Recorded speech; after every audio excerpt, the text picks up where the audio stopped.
We'll see this guy, Tim Hudson, 39 years old. It's taken all this, all those years, all those pitches to get to this.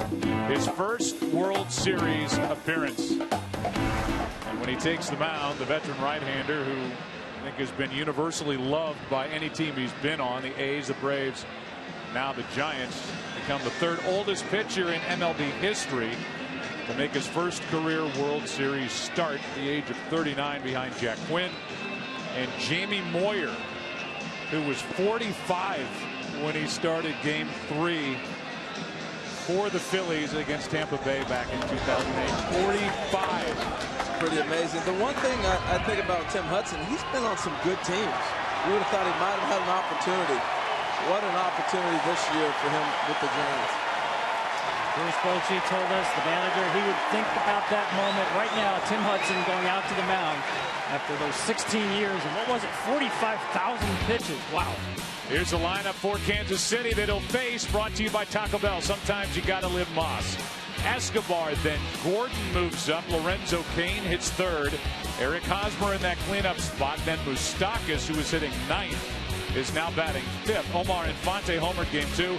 Salvador Perez, Gerard Dyson is hitting eighth to help the defense. He's in center. And Jeremy Guthrie, who starred at nearby Stanford collegiately, will do the pitching and bat ninth. And we'll give you the stats for Tim Hudson. He started out great, Tom. 5-0 in his first 7 starts here in his new home. Good ERA, but 0-5 over his last 8 here at home. And he was dealing with a sore right hip. He threw the ball okay in the NLCS, certainly threw great in the division series.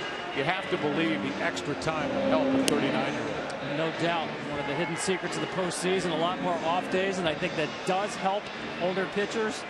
Now you're talking about the all-time active leader in ground ball percentage, pitching against the top ground ball hitting team in the major leagues. Busy day for the infield.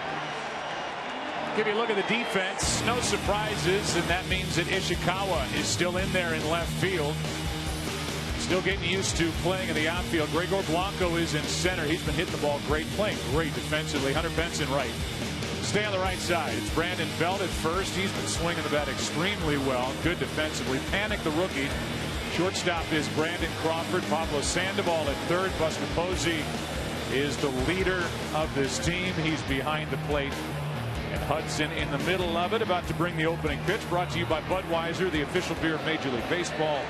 Here's to Budweiser. Here's to baseball.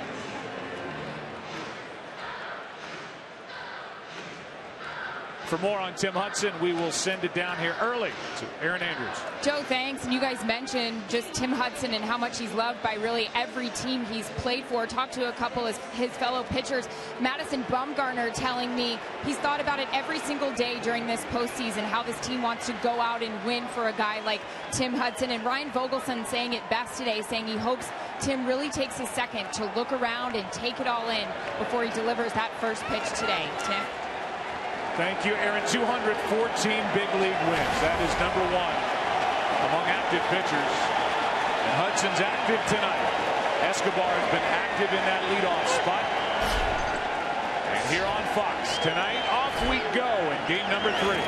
That's hammered into left field. Down into the corner. This ball is off the base of the wall. And Escobar on the first pitch starts in with a double. He's waited that long to throw a pitch in the World Series, and he's greeted with an Escobar double. Well, the saving grace is that the ball stayed in the park. It's a high ball up. Supposed to get it down. A little extra adrenaline. He might be high on his pitches, and Escobar jumped on it.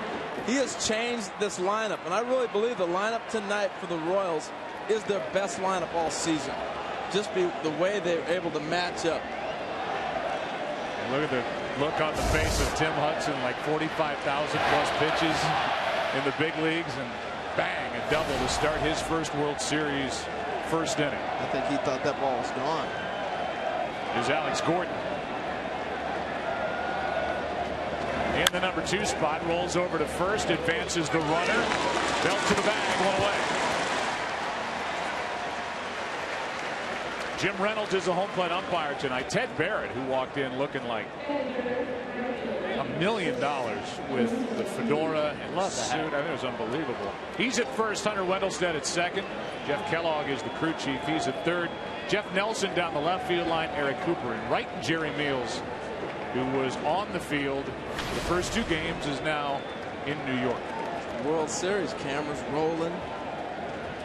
I find it interesting here the defense is playing back. We've watched the Giants in the postseason. They brought the infield in early on certain occasions. Now you got them back with a runner on third, 1 out, playing to keep away from a big inning. Well, here is Lorenzo Cain. He's been red hot, and he lays off a pitch down and away, ball 1. It was interesting to me to see Tim Hudson throw a 4-seamer with his first pitch. It's really not his bread and butter.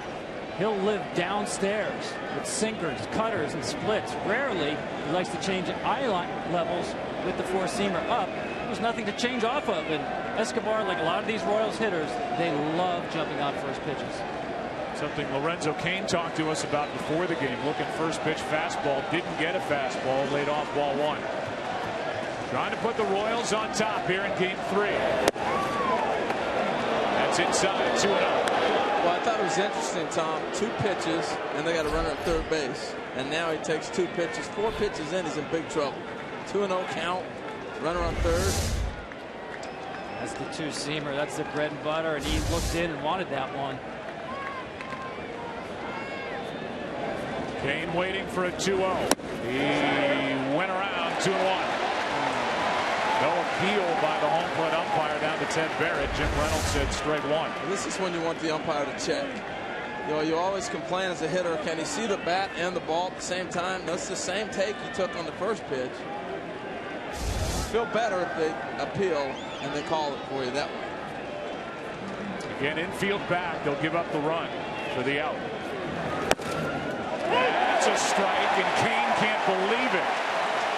It's 2-2, and neither can the dugout for Kansas City. He's shocked. Jim Reynolds behind the plate, working his first World Series game.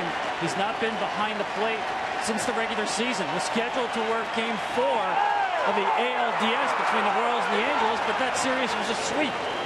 But Jim Reynolds, actually, to stay sharp, he went to the Arizona Fall League to see some pitches. Here comes a 2-2 from Hudson. He checked his swing on ball 3, and a nice piece of work by Posey to block it. It's a full count. On deck is Eric Hosmer. Our broadcast is also streaming live on the Fox Sports Go app and foxsportsgo.com. And for coverage of this game in Spanish, please tune to Fox Deportes. I like the intelligence right there of the pitch. Right, you got him. Knows that he wasn't getting the ball in on sinkers and check swing on the ball away. See if he chases one. See if you get a call.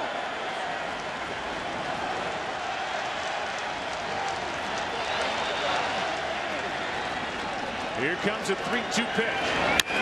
That's to the shortstop. Crawford will go to first, and the Royals take a game 3 lead. And that's just producing a run. Oh, you're absolutely right, Joe. I was going to, sorry to cut you off there. That's great hitting. It may not look like a base hit in the Butch, but you get a bad call on you. You check swing on a slider. You know you got to swing, put a ball in play.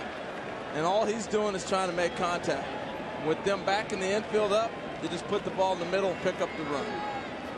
That's the difficulty with a guy like Hudson rather than Bumgarner. He doesn't have really the ability to put hitters away with a swing and miss pitch.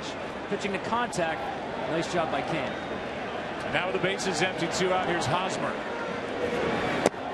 Ball 1 down and in, and not to make too much of it, but coming on the air talking about the Royals playing like a National League club, maybe even a National League club from the 1980s. They get the double, they get a ground ball to move them over, and a ground ball to score them. You know, they're not laying back waiting for 2-run, 3-run home runs. No, and I think the comparison, as we look at this split from Hudson to Hosmer, the comparison is your 3-hitter. Lorenzo Cain will drop a bunt on you in a heartbeat. That may not happen on most American League teams. They're going to be swinging away. Here's a 1-1. That drives Hosmer off the plate, ball 2. They have not shown Hosmer many fastballs in the zone in this series, and that's why it's kind of a show pitch. Really been throwing him a lot of changeups, and in Hudson's case, the split. 25th birthday today for Eric Hosmer, and his present is to bat. That's a fair ball in the World Series. A high throw in the air. And so the birthday boy is retired. He talked to the umpire as he grounds one over the bat. What a... That brought to you by Taco Bell. Sometimes you gotta live Moss. Same look. Bruce Bochy keeping it simple. Gregor Blanco, Joe Panik, Buster Posey at the top. Pablo Sandoval, Hunter Pence, Brandon Belt middle. Travis Ishikawa, Brandon Crawford, the shortstop, batting eighth. Then Tim Hudson. And here is the right-hander, Jeremy Guthrie, who has really finally fulfilled promise in the big leagues, making a start here in Game 3 with a one-run lead. Remember those multiple choice tests you had in school? It seemed like there were multiple right answers. That's what it's like facing Guthrie. 5 different pitches and throw them at any time. Love to throw the curveball, especially first pitch to left-handers. We'll see with Blanco, who led off Game 2 with a home run into right on a 3-2 pitch. The young right-hander, Jordano Ventura.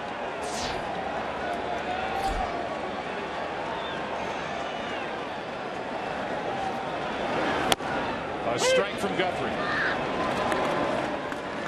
Here's Angel Pagan. He left a huge void in this lineup when he went out with a bad back in September. He's been dealing with injuries last 2 years. Leadoff hitter, the switch hitter, the center fielder. So they are not at full strength. They also obviously don't have Matt Cain, who had a procedure on his elbow, the great right-hander. Not Tommy John, but it knocked him out for the year. Here's a fly ball into left center field. To his right, it's Dyson. One away. You know Dyson's in center. But the rest of them. To Dyson's right, you've got Alex Gordon, 3-time Gold Glove Award winner, former third baseman. And over to our right, Gerard's left, you've got Lorenzo Cain. That is the best defensive outfield you'll find in baseball in a tough outfield here in San Francisco. Hosmer and Infante on the right side. Escobar and Moustakas on the left side. Salvador Perez catching Guthrie. Here's Panik. Ball one. You know, unlike Hudson, you want the infield. He's going to get a lot of ground balls. You want good infielders. I think the way Ned Yost has done this with the outfield, I believe Guthrie's more of a fly ball pitcher. Likes to challenge guys with the heater. One ball, one strike, and now the Giant fans groan with a strike call. Well, as long as he's consistent, and that's all you're doing in the first inning, you're establishing he's going to be a low ball umpire. I mean, that ball's down. If he's going to stay there all night, you better have. That is Infante. 2 down. Go back to the play that ended the top of this first inning on the ball hit by Hosmer. Fair or foul? Well, you get a look here. I think the key for me is I was watching Hosmer. If he's not going to complain about it, then obviously the umpire gets this call right. And here's why. Watch him fall. Where he falls at, his vantage point now puts him in the perfect position to see is it fair or foul. And this is just flat out cool shot right here. Yeah. Awesome. 2 out, nobody on. Here's Posey. Strike one. I like the point you made, Harold, about the outfield. Guthrie keeps it on the ground, but in this park, you got to defend a lot of territory. We saw that in KC, but here it's the asymmetry of the outfield wall makes it so difficult. And those outfielders are playing here for the first time. Here's the 0-1. That's outside. Ball, one strike. You might be wondering at home, how do they get ready for that then? You come out early. They had a workout here yesterday. Took a lot of balls off the walls, a lot of fly balls, trying to figure out how it carries. That's into right center field and caught. Great jump by Lorenzo Cain. This is as good as there is at reading a ball off the bat and the closing speed. Cain in right, Dyson in center. Yost making the call defensively. Moustakas, Infante, Salvador Perez for the Royals, who got a first pitch double off the bat of Escobar. Moved to third on a ground ball by Gordon and scored on a ground ball out by Cain. He made a nice catch to end the first. Up there jumping on the first pitch and fouled off the bat of Moustakas. And you saw that sinker in on Moustakas. That's why He's hitting right into the shift. I mean, good luck trying to get a ball between first baseman Belt and second baseman Panic. Shake hands. How you doing?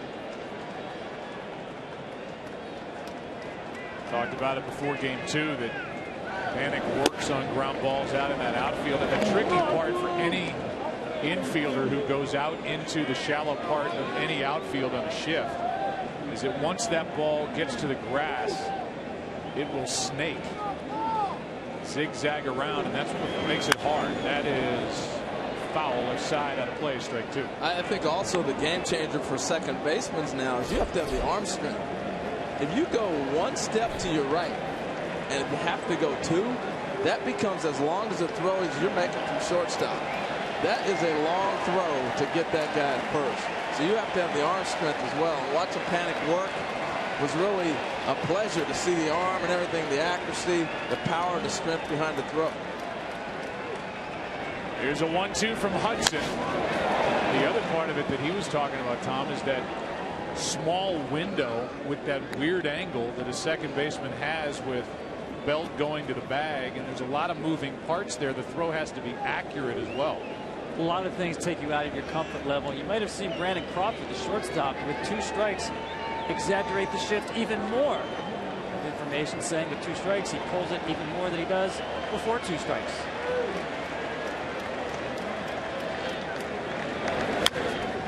He's trying to shoot at the left. The count's still 1-2. And then you throw a split away, inviting him to hit the ball the other way. Yeah.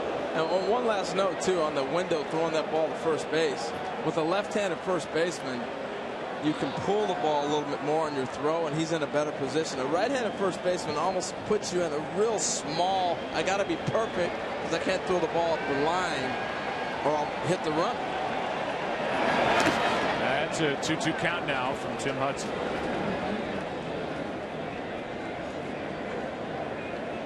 We're officially on to the next topic.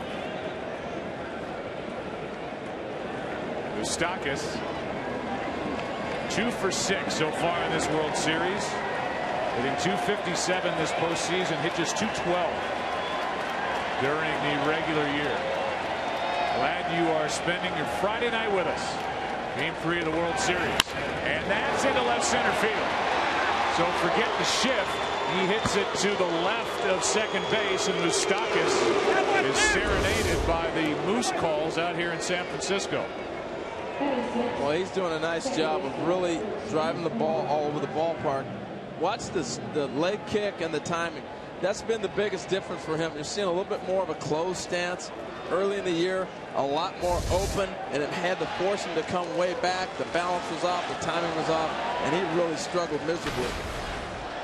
Here's Infante, who hit a 2-run home run in that 5-run 6th inning in Game 2. When he did it, it was his first home run in 158 postseason plate appearances. 3rd longest all time without going deep. That's inside ball 1.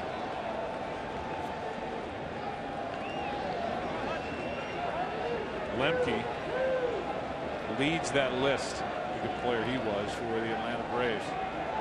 And Lonnie Smith, who was an Atlanta Brave, a Cardinal and a Royal.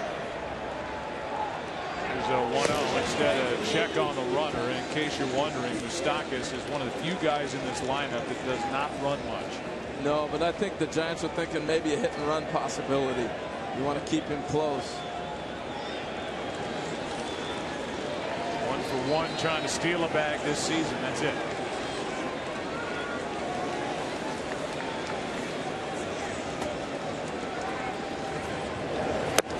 That's outside. The count goes to 2-0, and we have seen that the strike zone is more up to down than side to side. This ball's away. They thought maybe they'd get a call on the check swing. Let's see if he holds up in time. Ted Barrett got this one right. Well, that's why as a hitter you want him to check. You know, you just feel better if he calls it a strike or a ball from the first base umpire than the home plate umpire.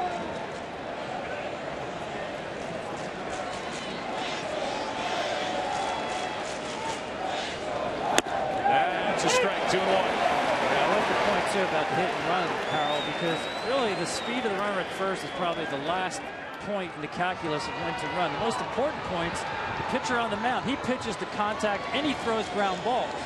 You're not likely to get a swing and miss from Infante. You are likely to get a ground ball. Good activity on the bases. Get some movement, not going, and there it is, a swing and a miss, 2-2. Well, we've watched Hudson settle down now. That ball's not high anymore. He's getting down where he'd like to be at the knee level and down, and we're seeing him get good action on his pitcher. Can you blame him for being a little excited? Not at all.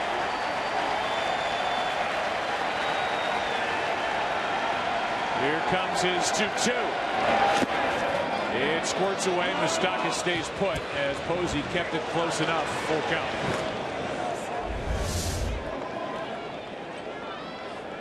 Doubled up on the cutter there.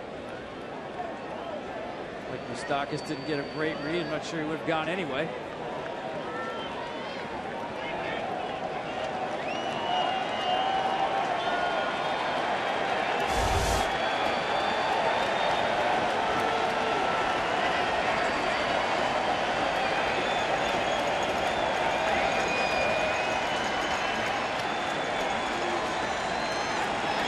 A 3-2 runner goes on ball 4. A single and a walk, and it's 2 on with nobody out for Kansas City in the second. Yeah, I think they tried to get a little too smart right there. You know, it's a lot what you were talking about, Tom. They're going to get ground balls and probably get some contact, so they're going to send Moustakas, but they come back with a slider instead of maybe challenging Infante to hit a ground ball. I know he hit a home run the other night, but that was a ball that's up. Well, so now with 2 on, nobody out, we will look at the grips of Tim Hudson with what he brings to the plate. Well, that split, he taught himself that pitch before he went to Auburn. That's been his best. There's the changeup. Throws it a little bit harder than the split. That cut fastball you just saw, he threw 3 of those. And once in a while, he'll break in a curveball, especially the left-handers. He's got a right-handed hitter up now, Salvador Perez. After the single and the walk, and Perez seems to have his stroke back. Ball 1 down from Hudson. Perez homered in game 1, the only run against Bumgarner, and then had that big 2-run double, and the run scored in the 6th inning, also lined out in game 2. And Hudson's playing with fire right now. Perez has got to stay patient, get a ball up, see what happens. Ron Wotus on the right, Bruce Bochy the manager on the left, Wotus the bench coach, and that's a 1-1 count. Didn't look too sure on that swing, did he? No. Gerard Dyson on deck, and then the pitcher's spot. This is such a key hitter for Tim Hudson with 2 on and nobody out. Dyson, the guy on deck, hitless in this postseason, and then Guthrie, who's got 5 hits in his big league career. Good pitch on the hands, and the count 1-2. This is what I love about the National League game. As bad as it looks, first and second, no outs, he's got a chance to get out of this. Great movement on that pitch right there. But imagine he hits a double play ball, then you got Dyson, go ahead and let him do whatever, and you get the pitcher.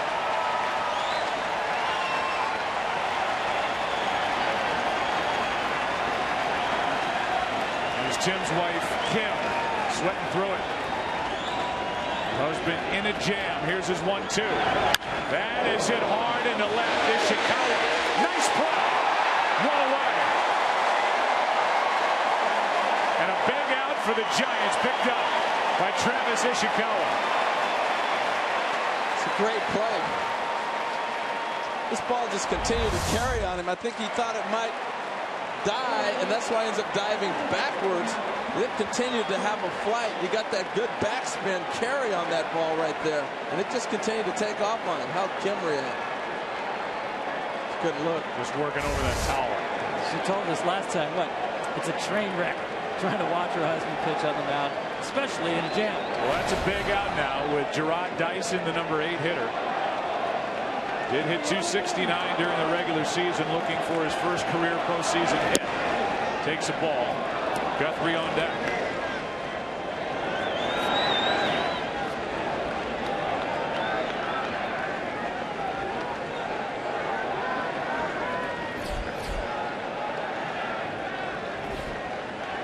Been a lot of work for Tim Hudson already. Here's his 1-0. Strike one. Two good sinkers right there. But Joe, it's to me reminiscent of game 2 with Jake Peavy on the mound. Missing location a lot in the first 2 innings. Got away with it and then found it in the third. You got to believe Tim Hudson here, waiting 16 years for this World Series start, is also just trying to get himself into this game into a good rhythm without too much damage. So Peavy, he got it together, pitched well 3rd, 4th, and 5th, lost it in the 6th.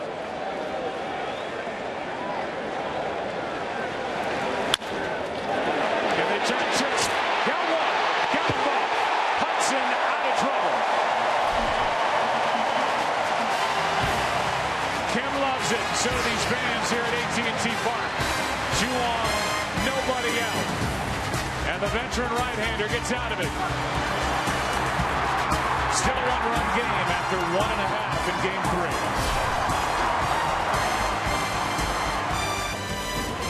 This beautiful night aerial coverage brought to you by DirecTV. If you call yourself a sports fan, you got to get DirecTV. Call 1-800-DirecTV. Panda Pablo Sandoval, the breaking ball for a strike. To a guy who has reached base in 25 consecutive postseason games.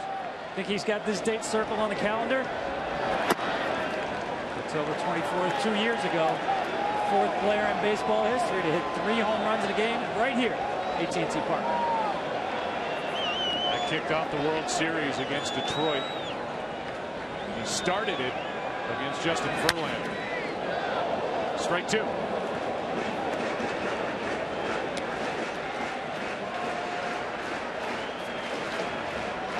Sandoval, then Pence, then Belt.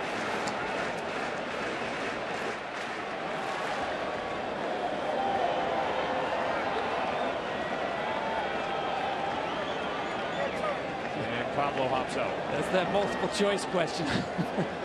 Salvador Perez, you got to go through a lot of sides to find one that Jeremy Guthrie likes. Gonna check in with Ken Rosenthal here in a moment. 1-2 pitch is fouled back. You could rip by Sandoval, who is 4 for 9 with a couple of RBIs in this World Series. I just love how he locks in. You know, some guys mentally go to another level. He seems to have that focus and be able to crystallize it with every game.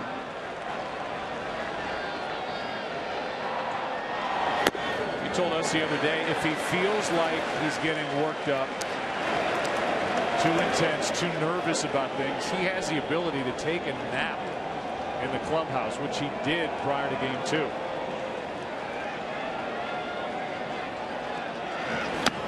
That is ball 3, a full count. Looks pretty relaxed at the plate too. I mean, his plate discipline has been extremely good for anybody, but especially this guy who loves swinging back.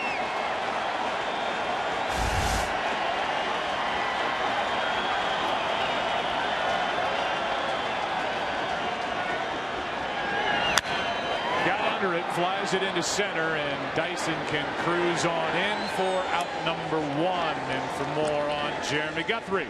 Joe, no matter how Jeremy Guthrie fares tonight, it will be difficult for him to top in sheer quantity what he did pitching for Stanford on May 31st, 2002.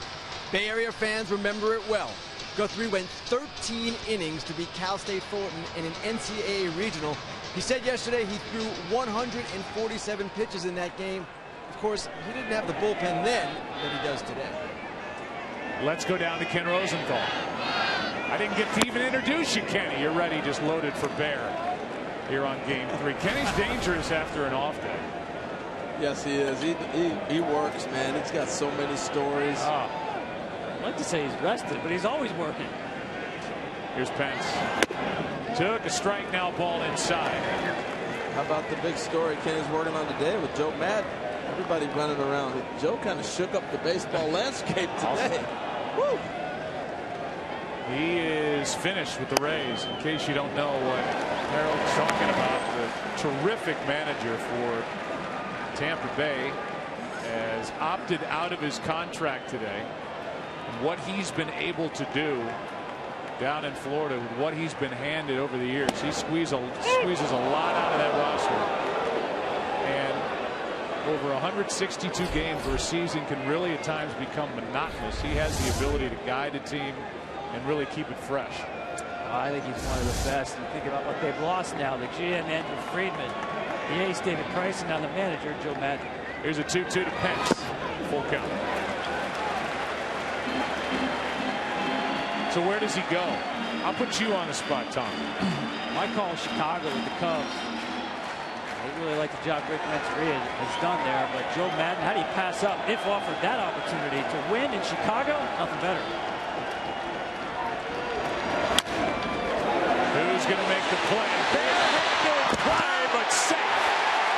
As Hosmer has to come off the bag, and Escobar did all he could. This is terrific. Watch the last hop kick on him. And then he decides to go barehand. That ball kicked away. He's able to come with it. I mean, you don't get a much better play than that. To make a throw on line, on target, would have been very difficult. Talked about the arm strength. That's like a third baseman coming in. You get open the full hand. You saw a great picture of it right there, and let that roll in. You got to have big hands, and you got to be able to have some heck of an instinct. We haven't seen plays like that since Omar Vizquel was pulling stuff barehanded like that. How about Hunter touching the base with his toenails? He does something once again that makes you smile. He's on with one out. Here's Belt. He's been swinging the bat great. Everybody talking about Sandoval and Hunter Pence, Posey, Panic, the rookie, Ishikawa, the hero in Game 5 of the NLCS, but Belt has hit .327 over his last 16 games. The 0-1. 1 ball, 1 strike, picked up by Perez. Now I want to show you the defense of Kansas City. You see Escobar is the closest guy to second base. A lot of teams will take the shortstop and move him over. They've taken actually Moustakas and moved him by the second base sign right there. He's the guy in the middle. So they put the third baseman in the middle. Instead of being the pivot guy on a double play ball, you leave the shortstop in his natural position to turn the pivot if you get the ground ball. I mean, I know the statistics say what they say. And obviously the Royals are expecting Brandon Belt to pull the ball here. There's some mental aspect to this too. Has to be for a hitter who's looking out at an entirely wide open left side of the infield. And for the pitcher too, there's a mental aspect. People are not normally in places they are. Runner goes. Throw down by Perez and got him for out number 2. And that's another reason you leave the shortstop there. Who takes throws down from second base? The middle infielders do all season long. So now you don't have a third baseman taking a throw down. You got the shortstop. Watch this tag by Escobar. He gets it, swipe tag, and he's in and out with the tag. And I don't know. It was close. It was close. He got him. Yeah, he did. 2 out, nobody on, and a 2-2 count. Great call by the ump, huh? That's Hunter Wendelstedt. Out in front of it is Belt. The count remains 2 balls, 2 strikes. How about that job by Sal Perez, getting rid of the ball, the footwork. That's the reason why that guy's won a Gold Glove and up for another one this year. Ned Yost was scouting him when Yost was in Milwaukee, and a pop time that he got on his watch of 1.83. That's into center, a base hit. Second of the inning, 1 on, 2 out. Just to finish it up, anything below 2 is great. Talk about the pop of the ball in the mitt and the pop in the mitt of the fielder covering second. Watch his footwork. Watch him clear. That's a base hit here, Mount Belt. Fastball, I'm sure Guthrie wanted farther down. Belt's not missing any mistakes. So he is on, 2 out. And Ishikawa, who made that good defensive play in left field at the top of this inning, is digging in.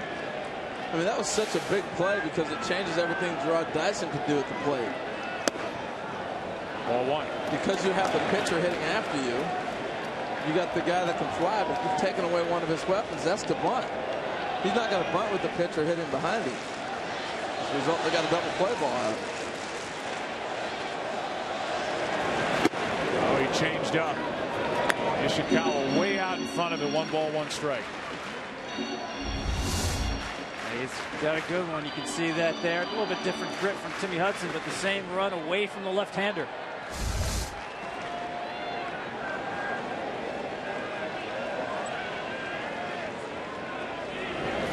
Strike 2. That changeup is the toughest pitch in baseball to hit. When you can back it up, you got to have some velocity to make it work great, or have a big mixer. Here's a fastball that comes back with off the changeup. But the key is it's the same arm angle. So as a hitter, you're reading arm angle and arm speed. And when he can pull the string on you like that, tough to hit. Around the plate, 2-2. Number 8 man is Brandon Crawford. He's on deck. The Royals will have Guthrie, the pitcher, Escobar, and Gordon to the plate in the 3rd.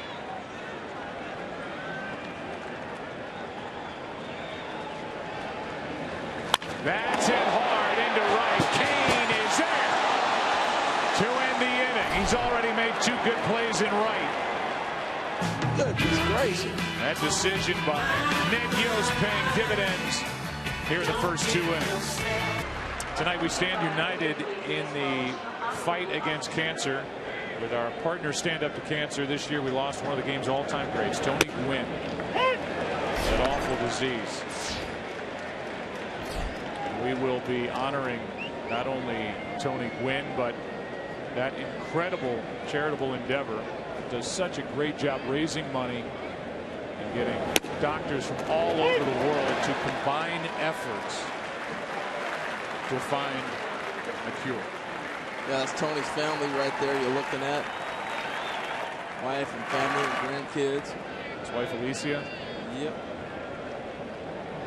0-2. Guthrie takes ball 1. That was a tough one to take. You know, when you lose Tony Gwynn, somebody I've known my whole life, you know, really since about 17 years old when I first got to see Tony with his afro playing basketball at San Diego State. And just the smile and the personality is what you remember about Tony. And the laugh. I close my eyes. I can still hear Tony Gwynn laughing. Here's a 1-2 pitch from Hudson. Guthrie just chops it. Right side for Panic. That little short hop. 1 out.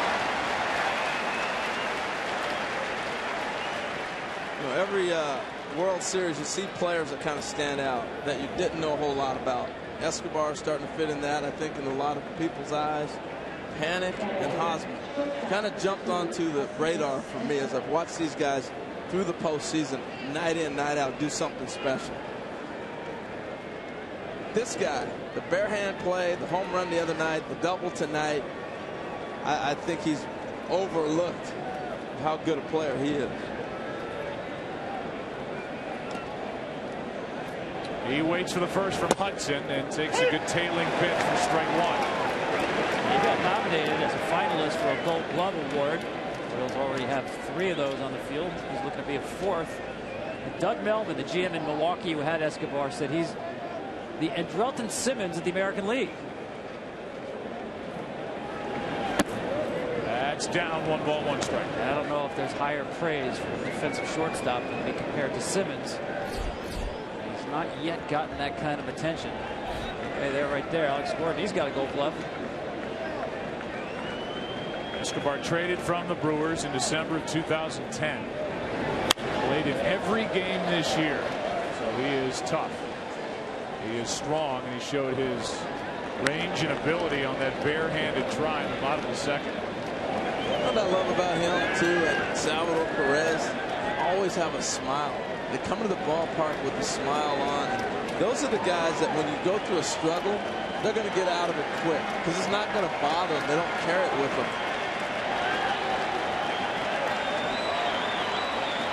Crowd gets into it with a 1-2 count. Escobar with 1 out. Cetus jumped on the first pitch, doubled and scored in the first inning, and he is now 4 for 9 in this World Series. Must be the perfume, Harold. That's true. He started, Escobar. You smell good, you play good, I guess, huh? You don't know what Tom's talking about. the Victoria's Secret perfume is what they've been wearing. Really? Yes. Huh. Squirted on for the game. MVP. There's a 1-2 pitch. Not that baseball players are superstitious. Ooh. I mean, you got some guys on Kansas City wearing women's perfume in these big games in the postseason. You've got Alex Gordon, the left fielder, who's worn the same hat all year and has to spray Axe body spray on the hat just to make it wearable. It smells so bad. That is one aromatic dugout. Go with the perfume. Look at that batting helmet. You can only imagine what his cap smells like. We brought it out. Let us. I held it. And then what'd you do? Disinfect it afterwards. Now right side. Nice play. Panic. He got him for the out. And a dig out by Belt on the back end. What a play. Well, that's the arm strength we were talking about. Watch him go down, and he knows how strong his arm is. He's going to go to his knee, make sure he's got it, and stand up and still have the strength to throw it over there and get him out. Most guys are going to get to this point right here and start thinking about, how do I hop up and get rid of it as fast as I can? He almost sets himself up and then lets it go. Good call by the first base umpire, Ted Barrett. What a play by the rookie second baseman. Not fazed by the big stage at all. Strike one on Alex Gordon.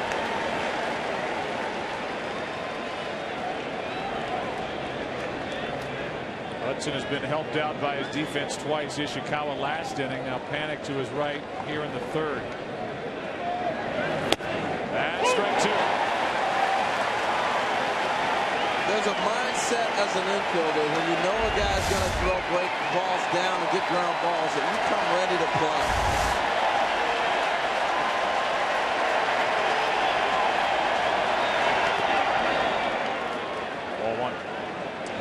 Seeing a lot more balls either in the dirt or at knees and below from Tim Hudson. Looks like he is settling in.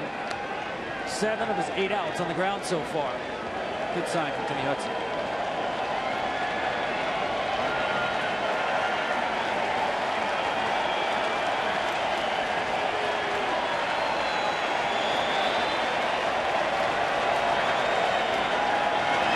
A strikeout is first of the night. He didn't need the defense after that pitch by Gordon, but he has used his defense tonight. We've seen good defense on both sides. We are just into game number 3 of this World Series. These evenly matched ball clubs. It's 1-0 Kansas City tonight after 2.5. 3, bottom of the third inning. Crawford, Hudson, Blanco. 8, 9, and 1 hitters for the Giants, down by 1. Strike one from Jeremy Guthrie. Guthrie, a 13-game winner during the regular season. This is his first tour through a postseason. His second postseason start. Started game 3 against the Orioles, pitched well, got no decision in a 2-1 win. A guy who was drafted 22nd overall by Cleveland. First round back in 2002, came up. Never got a win for the Indians in 16 games. Claimed off waivers by the Orioles. Started to settle in. Traded to Colorado. Traded to Kansas City. And he's won 33 games over 2+ years with the Royals. Right side. Infante. One away. We had a chance to visit with Bruce Bochy, the manager of the Giants. It's brought to you by DirecTV. And the first question was about how Tim Hudson has settled in and how happy that would make the veteran manager. I am. He's thrown the ball well. I mean, the first pitch got away from him. They ambushed him, but you know, he settled down and he's hitting spots well, keeping the ball down, and he's got a good breaking ball changeup going with it. Yeah, and you've got a bullpen that for the most part is rested and ready to go, so you've got a lot of help out there if you need it. We do. We have him covered, and you know, hopefully he can get us somewhat deep in the game and keep throwing the ball the way he's throwing. He'll be fine. Yeah, and meanwhile, last question, that includes Tim Lincecum, who he told us before the game is okay despite what happened in game 2. Right. We had him checked out, and he felt much better after that game. And the next day, could just barely feel it, but today he's good to go. He threw during our warm-ups and says he's all set to go. He's resilient and threw some pitches a couple days ago, but he's ready. All right, go back to work. Thanks, all Paul. right, guys. Thanks. They were concerned. Lincecum pitched so well at the time he was out there into his second inning in game 2 as Tim Hudson is waiting for a 2-2 pitch with 1 out. Guthrie will have to throw another to Hudson. Lincecum really put his name back on the short list for guys that Bruce Bochy could count on. He hadn't pitched since the end of September. He pitched a good first inning and then left in that second inning of work in game 2 with a bad back. But okay to go. Here's another 2-2. Well hit into center. Back is Dyson. Hudson gave it a ride. 2 out. Yeah, we saw Lincecum leave the field with that back injury. Just something didn't look right in the last 2 pitches that he threw. And it was interesting listening to Bruce Bochy now talk about his stuff before those 2 pitches was so good. Now he's actually moved up in a kind of hierarchy that Bochy has in terms of high leverage spots. By that I mean close game. You might see Lincecum before you would see Hunter Strickland or Gene Machi, who've actually moved down in that hierarchy. Here's Blanco, who flied to center his first time. 2 for 8 with a home run in this World Series. That gets away from Guthrie, ball 1. Yeah, I thought Lincecum's outing, getting the work was important because it's been so long between, and we're in for a long series here. He's going to come into play eventually. As he did in 2012 out of the bullpen. After dominating in 2010 out of the rotation. That misses, ball 2.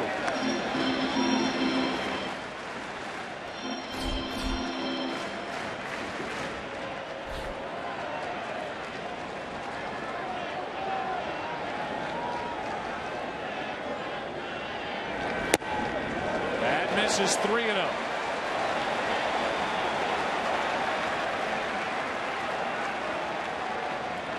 Seemed like they were getting that pitch a little earlier. See if they get back to getting that again. That's a strike. 3-1. Both pitchers so far have been using all of their pitches, which is key. Neither guy has a dominant put-away pitch. These hitters are so far off balance. Here is a 3-1 now.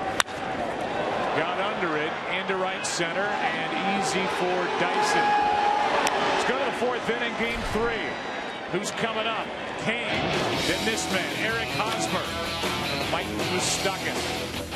Boy, it'll still lead 1-0 after 3. Especially on a night like this, we hope that the initial indication of rain for Saturday isn't as bad as first thought. Both teams, at least to this point, have been told that there will be showers tomorrow for game number 4, but nothing that should stop play. Lorenzo Cain, a ball and a strike. It's the only ballpark, really only stadium in the country where the worse your seat, the better the view. Yeah. Players have no idea how beautiful this ballpark is and this view is. Here's a 1-1. That's slicing down the right field line. Hanks will get there for the out. What a play in right. We've seen 3 of them. 2 by the guy that just hit it, and now 1 by Hunter Pence. Well, this is a triple. This ball gets away from him right here. It was slicing to the corner, and it's going to kick around once it gets down there. Watch where Lorenzo Cain is going to be. He sees this ball slicing, so he's turned it on already. It's a heck of a play by Hunter. Great play. That ball's working away from him. And like Cain, that first step is a key. Here's Hosmer, 0 for 1. Takes a strike. Looking for his first hit in this series. Bottom of this inning for the Giants panic. Posey and Sandoval. 1 ball, 1 strike.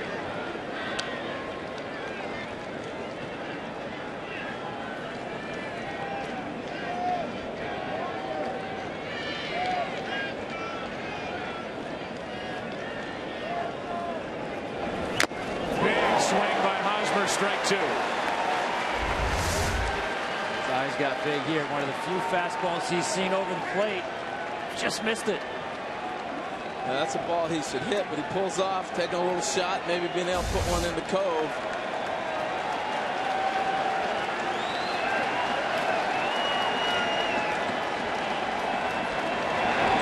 A strikeout, second of the night for Hudson.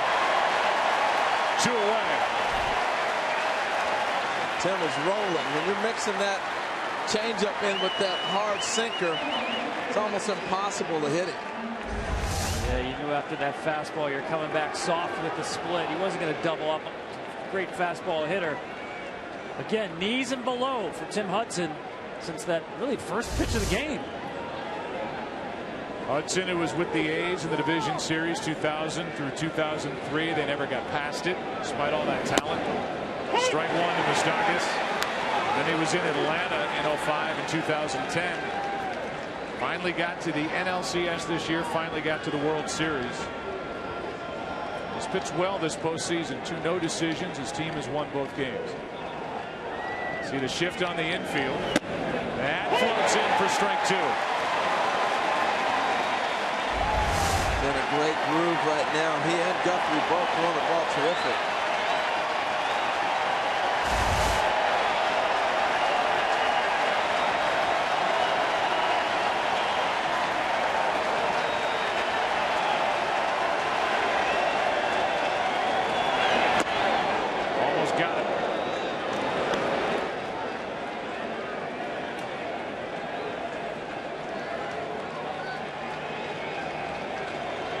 Moustakas singled over the head of the shortstop. At least that position his first time up. 3 for 7 in this series. Reaching for it right into the teeth of the defense. Panic. And we go to the bottom of the 4th inning. Big bats coming up. Panic, Posey, Sandoval for the Giants who trail by 1. Field performance. Here is a ball to Joe Panic. This year, Konerko and Rollins tied in the voting. Saw Roberto Clemente's wife, Vera, along with MLB Chief Operating Officer Rob Manfred and Mike Stinson of Chevrolet. There's a 1-0. Panic fouls it, and after an outstanding 18-year playing career, as you look at that gorgeous shot, the sun setting here in the West Coast, 439 home runs. Paul Konerko is finished as a big leaguer. It's going to be missed. It's had a huge impact. Obviously, you won the Roberto Clemente Award, but as a player as well. That is a strike. Meanwhile, Jimmy Rollins, 2007 NL MVP, World Series champ in 08, and grew up in nearby Alameda. He set a milestone this year, the most hits in Phillies history. That's saying a lot. Absolutely, and a great guy. 1 ball, 2 strikes. Panic. Gets under it. Coming to get it is Lorenzo Cain. That leads us right to this interview with Ned Yost. It's brought to you by DirecTV. And the first question about how he's gone with the defensive alignment and the good plays by Cain already. It's worked out. No, it's worked out great. You know, both of those guys, Dyson and Cain, have tremendous range. You take Alex Gordon in left field, and it's harder to find a team that has better outfield defense than we do out there right now. Yeah, I would agree with you. The best in the big leagues with what you've got aligned in the outfield. Meanwhile, Jeremy Guthrie, you have to be pleased with the way he's throwing the ball. I am very pleased. He's changing speeds. He's commanding the ball down. He's moving it in. He's just doing a good job for us so far. Are we overstating it when we say it's a race to the 6th inning or a race to the 7th inning? Is that the way you manage a ball game? Well, that's exactly right. You know, we try to get into the 6th and 7th inning with the lead or tied and turn over that good bullpen we got. All right, my friend. Thanks. Thank you, guys. All right. Buster Posey almost got his first extra base hit over his last 54 at-bats. It's the longest drought of his career, and that was fouled by inches down the left field line. Almost as if Guthrie knows he's got that outfield behind him in this big ballpark and saying, guys, go ahead, knock yourself out, hit fly balls. My guys will get them. 1 out, nobody on. That's inside. Well, Tom, that definitely plays into it. You know, you go into a ballpark or a conversation of how you're going to attack a club. Beat me to the big part of the ballpark. And they can pitch that way at home as well. Here's a 1-1. Meanwhile, Ned Yost, he is one of the, in my opinion, he is one of the reasons why the Kansas City Royals are in the World Series here in 2014. Well, we always talk about players improving. We don't always talk about the managers, and they don't often get a chance to improve before they're gone. This guy's improved as a manager year in, year out. The poise. Here's a ground ball to Escobar. Posey, 2 out. Knowing your players, being able to settle in, and the confidence. They're ready to run him out of town in Kansas City, even this year. You look at 3 things you need to know. He appeared 5 times as a coach, all those great years with Atlanta. 1 time as a player with Milwaukee. First as a manager. Where's number 3 as a tribute to his very good friend, the late Dale Earnhardt Sr. and a former taxidermist. And he hunts with Jeff Foxworthy in the offseason. He's got an interesting, unique group of friends that he hangs with. And as Sandoval takes the ball outside, Tommy told us he thought he knew what being a competitor was until he met the late, great Dale Earnhardt. And then he said, that's when I learned what it means to be a competitor. And that was during the strike of 1994. He went and worked on Earnhardt's crew the last 8 races. He's told us his job, I love the title. Rehydration engineer was his title. Sounds fancy, right? He was basically the water boy for Dale. And he said, well, all the crew guys were working on the cars. He got to sit and talk to Dale every day. 1-1 the count. Said with regard to Dale, he said, who are your friends in the NASCAR world? Dale said, nobody. I said, what do you mean nobody? You've been at this for this long, you have no friends, no other drivers that you're friends with? He said, I never want to look in my rear view mirror, anybody look in their rear view mirror and see me coming and think, here comes my friend. I'm trying to beat everybody else. Here's one to the right. Infante showing his range. It's a good game. Awesome defense, a little bit of hitting. Good pitching. After 4-1 nothing KC, back after a word from your local Fox station. In January on Fox. Well pitched game, 5th inning, game 3, 1-0. Infante, Perez, and Dyson, 6, 7, and 8 hitters for Kansas City. Got that first inning run on an RBI ground out by Kane, and that's it. Well, I think Ned Yost nailed it. I know he did for his own pitcher, but Hudson's doing the same thing. Keeping off balance, a little hard, a little soft, and throwing a lot of strikes and get ground balls. Here's the 0-1 to Infante. Walked his first time. 1 ball, 1 strike, and just maybe to finish for the night on Yost, at least for now. After the good second half the Royals had last year, he thought his young team would come out of spring training this year and just take off. He said they didn't. I mean, they were up and down, and that's how their season went. As Infante grounds to Sandoval. One away.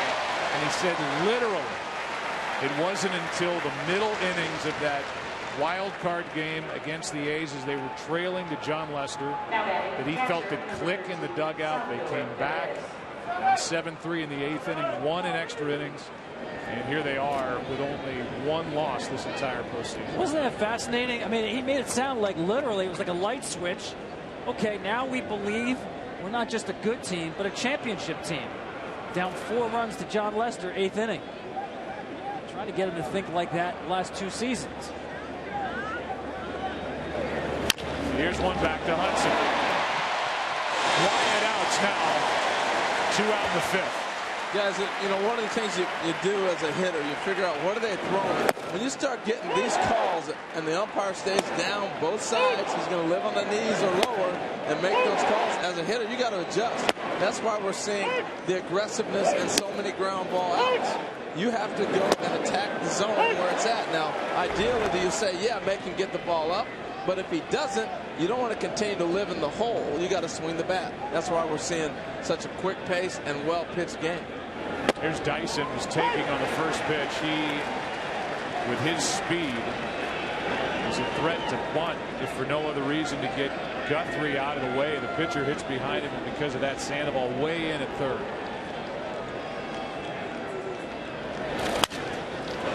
Broken back. To the bag is Belt, and another good inning for Tim Hudson. 11 in a row retired in this World Series. Game 3 by Hudson. Halfway through Game 3, 1-0 Kansas City. Flack for that.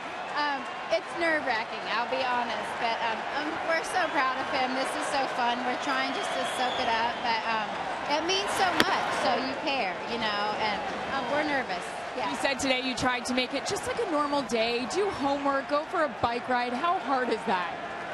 It's hard. You know, we try to act like we're not on the edge of our seats, but we did some homework.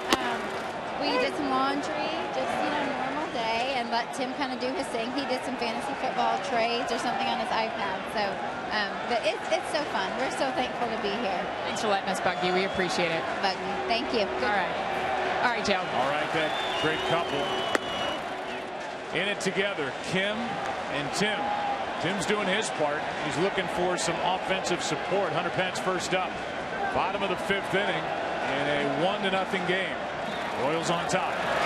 That's line to Infante, one away.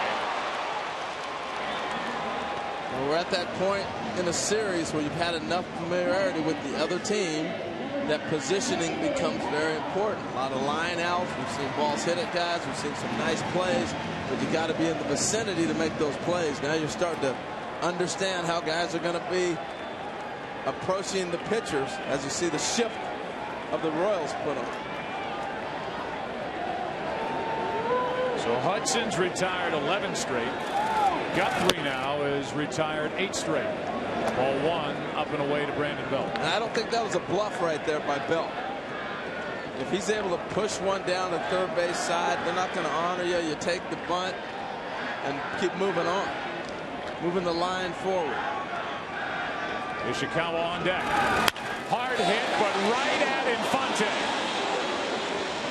That robs Belt of his 2nd straight hit and 4th of this series. Tonight's telecast sponsored by Chevrolet. Find new roads.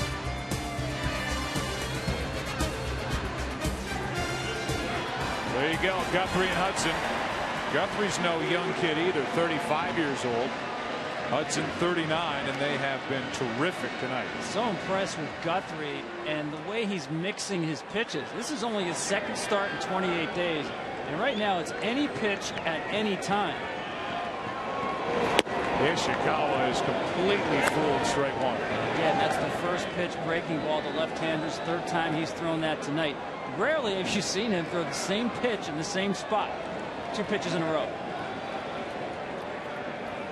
Playing Ishikawa to pull on the infield, dead straight away in the outfield. The 0-1 pitch. He pulls it to the right side. More quiet outs. Guthrie to the bag, and that's 10 straight retired by the Royals right-hander.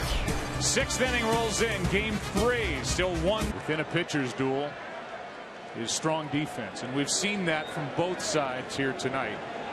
Look at the night for Hudson, who, in the words of Bruce Bochy, was ambushed in the 1st inning on that first pitch to Escobar. He doubled in the left. 2 ground balls later, we had our only run of the night. Here's a strike into Guthrie from Hudson, who's retired 11 straight.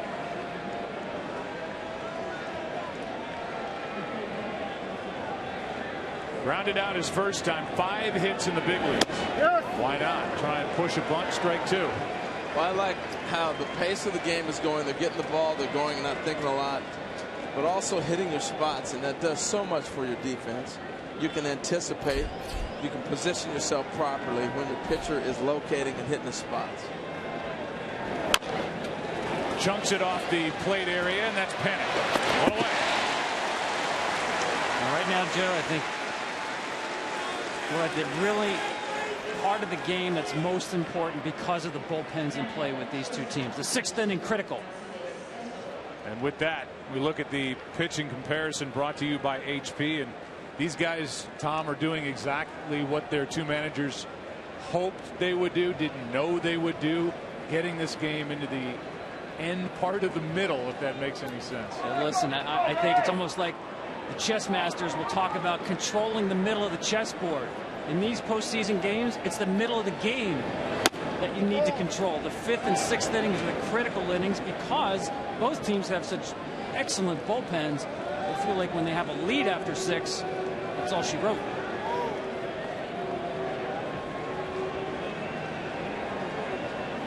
With 1 out, nobody on. Escobar, the only guy who's touched home plate and made it count tonight, as the count even, a ball and a strike.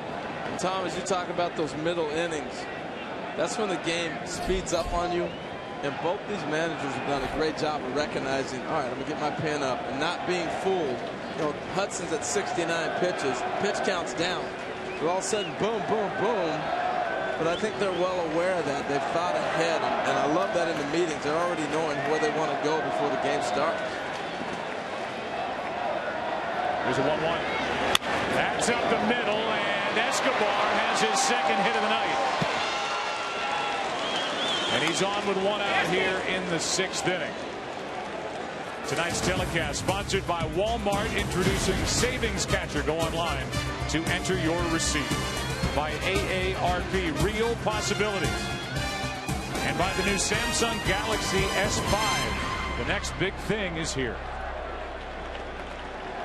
1 on, 1 out for Alex Gordon, who is hitless in the World Series. And that will get the bullpen busy for the Giants. When you're a sinker ball pitcher, you have to live with those hits. I couldn't count the bounces to center field, Harold, but it was probably, sure it was double digits. Off the bat of Escobar. Giants keep an eye on him. He's one of the many who can run in this lineup. Alcides swiped 31 during the regular season, has 1 this postseason. Yeah, and I find it interesting as we see Lopez warming up. Looking at the lineup, you got Gordon, then Kane, and then Hosmer and Moustakas. So they're getting him ready for the 2 lefties if they get to that point.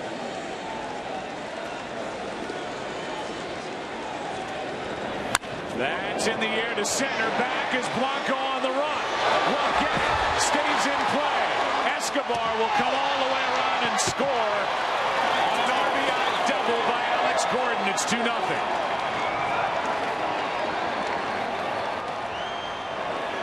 Oh, there's the boom, boom. That ball stayed in play. It hit close enough to the wall that it didn't bounce out of play. And then it was easy for Escobar to score from first. And I like the read of Escobar being able to see that ball, because you saw Blanco throw the glove out like he was going to catch that ball. Watch this right here. He's 10 feet from it. As a runner, sometimes you might freeze. But watch Escobar. He sees where the ball's at. He knows where he's at. He puts his head down. He knows he's scoring. Didn't fall for the deep. 6th inning once again. It's really hard for these starting pitchers to get through a lineup a 3rd time. Well, Alex Gordon just knocked in his 10th run of this postseason. That's the most this postseason across baseball. And here's Lorenzo Cain, and with the left-handed hitting Hosmer on deck, we had a visit from Dave Righetti. This figures to be it for Tim Hudson. Lopez ready to go. Cain with an RBI ground out, and he's lined out to right. They got to pay attention to the runner out at second base. Gordon able to get a huge lead. Cain at the plate. Yeah, and that's why you see guys oftentimes still on that first pitch. Now he's alerted everybody, and all of a sudden here comes panic. A little bit closer to holding. So you had that opportunity, that element of surprise. It's not a surprise anymore. Off the end of the bat, strike 1. Joe, I think you're right. This is it for Tim Hudson. You want to get a point where you're not going to let Cain hurt you. Well, meanwhile, I would think that the same will apply in the bottom of the inning, as well as Guthrie has pitched in this pivotal game 3. Anybody gets on, that bullpen for Kansas City will spring into action.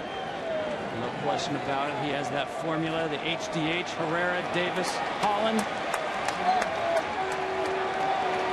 So the rookie left-hander Finnegan factor.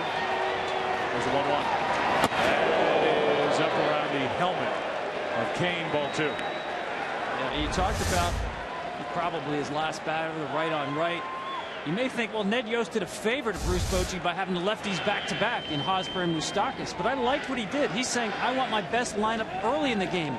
Win the game early, especially get a lead after 6. And I don't care about matching up against the bullpen late. Win the game before you get into the bullpen. Well, they lead 2-0 here in the 6th inning. Payne trying to add to that.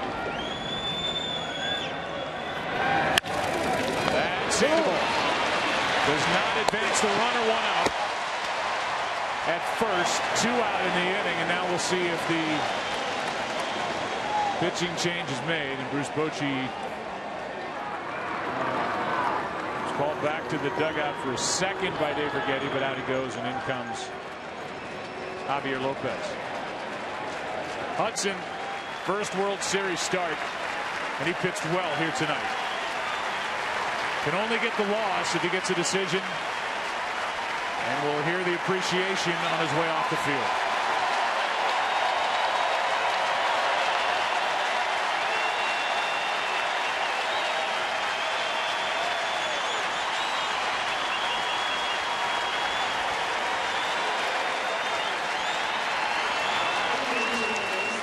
For San Francisco, number 49, Javier Lopez. Chris Christie, special time of 8 a.m. It's live NFL action on Fox early Sunday morning at 9 Eastern. Lopez into the game, runner at second, 2 out, and the batter is Hosmer, strike 1. There's a night for Hudson. Got into the 6th, could not get through it. Leaves down 2-0, and there's Tim Lincecum. But the way he walked off the field, he left in his 2nd inning of work in game 2. We had seen the end of him in this World Series. Not the case. Good to see him able to go. Strike 2 on Hosmer. Yeah, pitcher spot to up second in the bottom of the inning. This gives Tim Lincecum plenty of time to start the 7th inning clean.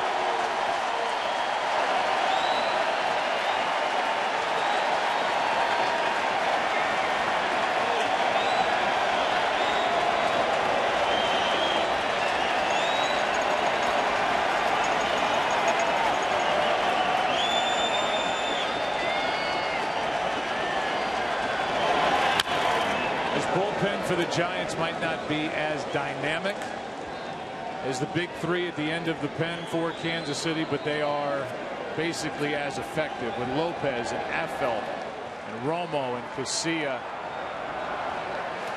They can come at you a lot of different ways. Yeah, they get it done differently. They get it done with the matchups, and it's tough when you haven't seen guys very often, especially a left on left in a situation like this.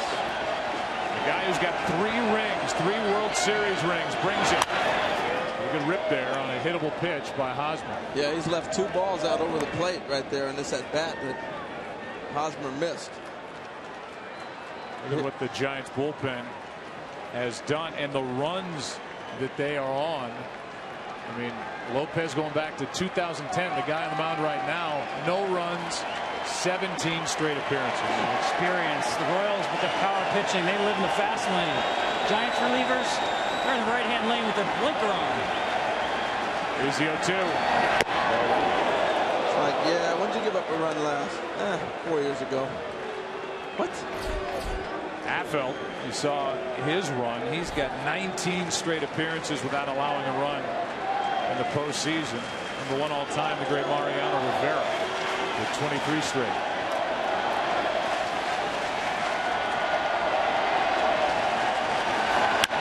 That is slicing foul off the bat of Hosmer. I think this is an interesting pitch, 3-2, because you have Moustakas on the on-deck circle. Normally, a 1-2 count, I'm sorry, but normally you would have probably a right-handed hitter after him, so he may see something else to hit. Instead, going to make him chase. He's leaving balls over, though. That's 3 balls in this at-bat with 2 strikes that he's given Hosmer an opportunity to hit. Not as sharp as he's been.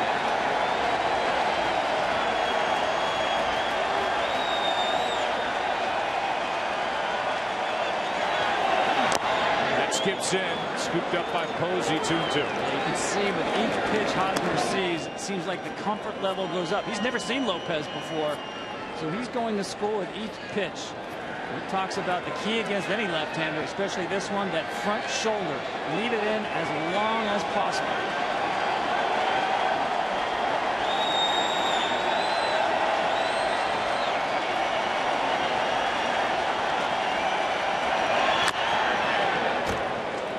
That's an indication how well he's starting to see him. If you don't foul that ball off, if you're not seeing him pretty good. This is a ball, tough pitch, and he's just battling. You saw that front shoulder stay in. The minute that opens up, you leave early, it's a ground ball to second base. That's a good timeout right here and a good conversation between the two. Maybe change the signs around.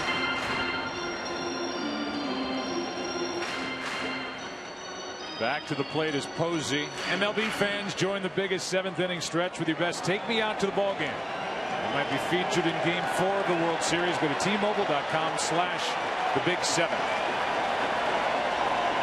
Lopez trying to end this top of the 6th right here.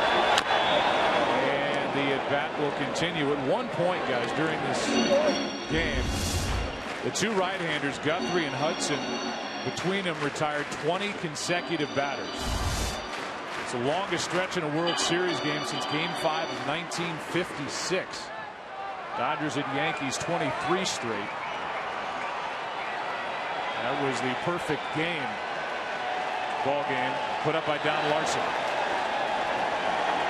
That streak, by the way, broken by Mickey Mantle home run. Here's a 2-2. That is outside. Close, but ball 3. Let's take a look at this. I'll tell you what, Jim Reynolds has been consistent. He's been calling the ball down. We knew that. We saw it early. Not giving anything on the edges. That's been it. You know that as a hitter. You know that as a pitcher. 11th pitch of the at-bat is shot into center field. Here comes Gordon. There's no throw, and it's 3-0 Royals here in the 6th. A term that's overused a lot in baseball is a great piece of hitting. Oh, that was terrific. You know what? That was a fantastic at-bat. You could tell, you could see it coming, though, with every pitch. He measured him. And when he was fouling balls out that Lopez would hope would be an out pitch, you knew he was in trouble. And he missed on 3 pitches before, and that time he didn't miss it. Great at-bat. The 11-pitch at-bat ends with the RBI hit up the middle from Eric Hosmer as he picks that spot to get his first World Series hit to score Gordon and close the book on Hudson. 5 2/3, 3 runs on 4 hits with 2 strikeouts and a walk. That was like seeing Javi Lopez 3 different at bats, seeing that many pitches, and again the comfort level just kept going up, and Lopez didn't give in. Batter now is Moustakas with a count 2-0. Well, I felt like with the other left-hander on the on-deck circle, seeing that he was leaving balls over, the at-bat Hosmer was having. Maybe you nibble a little bit more, and if I lose him, I lose him, because I got another fresh lefty on the on-deck circle. Gordon, his first hit in this series, the same for Hosmer. And the count now 3-0. And talking with the Royal hitters when facing Lopez, one of the things they said is watching the Cardinals face him, you got to stay patient. And they looked at Matt Carpenter's at bats. He had great ABs. That's a strike. Talking about the pitcher spot coming up second in the bottom of the inning. You know Bruce Bochy is just dying it for Lopez to get the out right here and not have to bring Tim Lincecum into the game.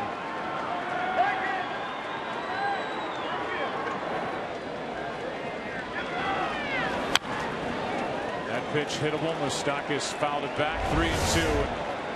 Here are the reactions. The end of the 11-pitch at bat. The RBI single up the middle.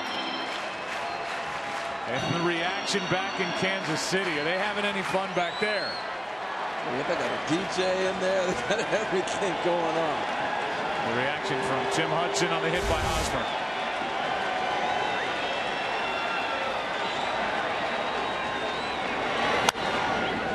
Up, back and out of play. The runner going. You know, it's so fun watching a full series. The first game with Bumgarner, Giant baseball, they dominated. No chance for the Royals, and there wasn't a whole lot good things to say about their offense. Tonight, this is a Royal game. Base hits, speed, defense, and great pitching. Moustakas waited on that pitch and fouled it back. Oh, and they are not going away, are they? Fewest strikeouts in the big leagues, and that's paying dividends in this inning against Javi Lopez.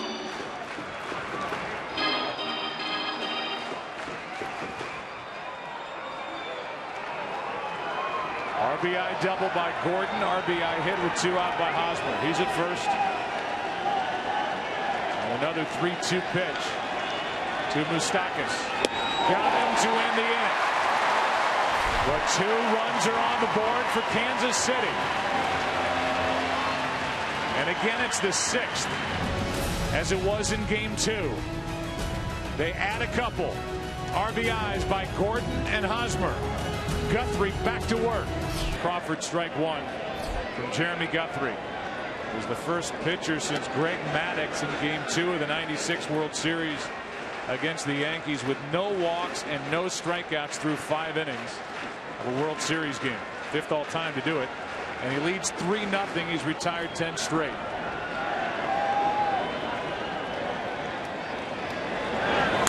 Right side, base hit.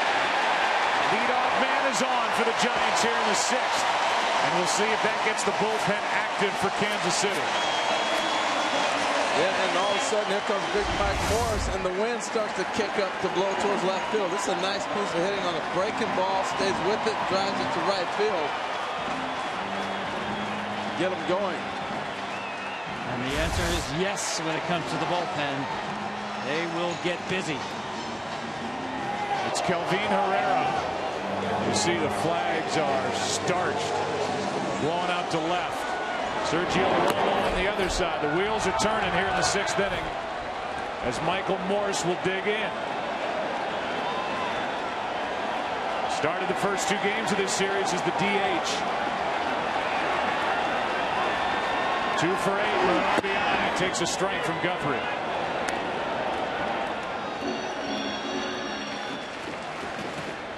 I thought Morris getting those at-bats as a DH was so important to get some rhythm and some time. And he came off the big pinch hit home run, then got some more ABs. He should be locked in. That's strike 2 on a 90-mile-an-hour fastball from Guthrie. Looked like he was trying to leave right here. Harold ball away from him. Didn't get it. Good run.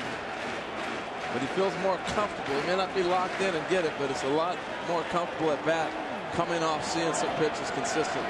George Brett sweating through this one on this cool night in San Francisco. 0-2 pitch. Foul back, and he was right on it. And interesting to see Herrera up, because in a perfect script for Ned Yost, it's the 7th inning. But he told us if there's a game to be won in the 6th and they need to get him in then, I will do it. I'm not trying to worry about finding a bridge to get these 3 outs to the HDH formula. That's Herrera, Davis, and Holland. Another 0-2 pitch to Morse. That is hammered, but foul. Crushed by Michael Morse. Forget the wind. That didn't need any help. No help at all. But that's what happens when you get good at bats for Mike Morse and allow him to have some consistent ABs. He just looks better. Got out in front of it. But the sound of the ball hitting that bat. Wow, is that loud.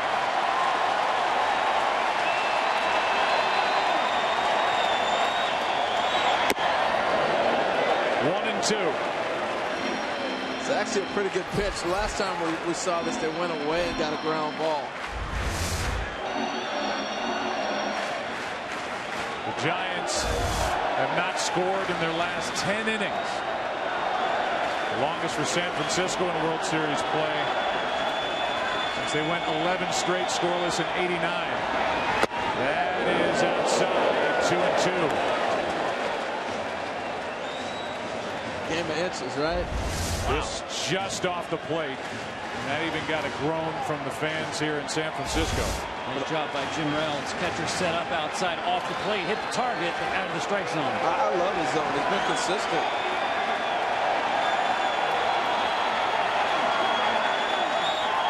Time call by Salvador Perez. He wants to talk. You know, we talked about Guthrie becoming a pitcher. Here's how he's got the outs tonight. And he's using everything. Here's the fastball to get the pop-up right there. Here's a little change-up to get a ground ball. There's another fastball, a little cutter. A little cut on that one from the fence, and then a curveball. You know, and that to me is the growth and change of Jeremy Guthrie. He used to be a guy that throws 95. Here it is, fastball all the time. I dare you to hit it. He's taking a little off. He's really learned now through the years how to pitch. Trying to get around the leadoff hit by Crawford. He has seen a heart-stopping foul ball off the bat of Michael Morse in this at-bat. The 2-2. That's over but low. And now Morse turning in a good at-bat.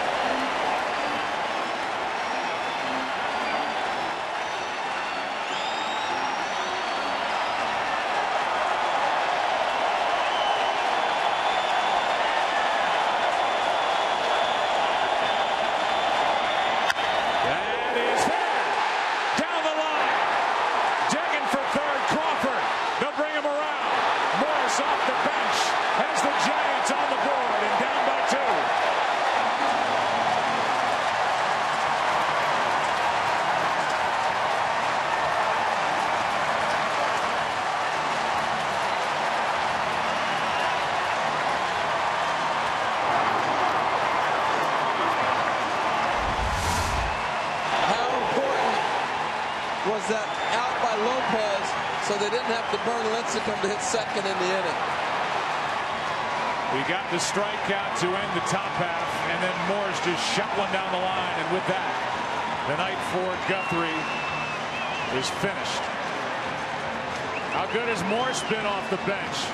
The pinch hit home run to tie game 5 of the NLCS. His first 11 were at 100 or more miles per hour. Runner at second, nobody out. 3-1 game. Blanco takes at 96. Ball 1. You know, it's so funny when the guy throws 96, we go, oh, that's still bringing it. 96 is nothing to sneeze at. That was a long effort for Herrera in game 2. Not just 5 outs, but a half-hour break in the middle of it. That's ball 2. Game, Joe, he came in with a lot of rest, and Ned Yost knew he had the off day behind game 2. That's why he could stretch him for 5 outs. This is not preferable, because obviously he wants to get more than 3 outs, but right now he needs a strike from Kelvin Herrera. And I think it's a challenge for Herrera. You know, Jim Reynolds is not going to give you that ball off the plate. We've seen that. And if he doesn't get the ball down, he's a guy that throws more up.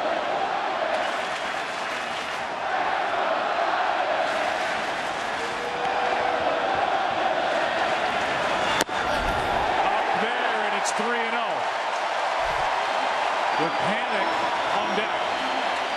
You see them wondering, where's that pitch? He hasn't called it all night. It's not a good matchup. I think they may be wondering where to go next if he can't throw a strike. He walked him on 4 pitches, and the tying run is on.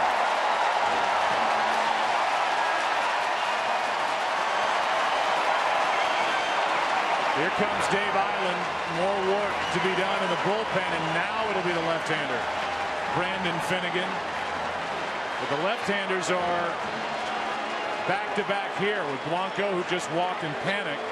Then you get Posey and the switch hitter Sandoval, as Dave Island will talk to Kelvin Herrera. Buying time really more than anything. Slow down your pitcher, but also buy time for Finnegan to get himself ready. You can't allow, if you're Ned Yost, the Giants to get back in this game without having to swing the bat. There's a rookie left-hander. Time runs on with nobody out. And the calm rookie named Panic digging in. be curious how they handle this here. Swing the bat, move him over. What are you going to do? Royals are pinched in. Up there to hack. Strike one at 98. Wow.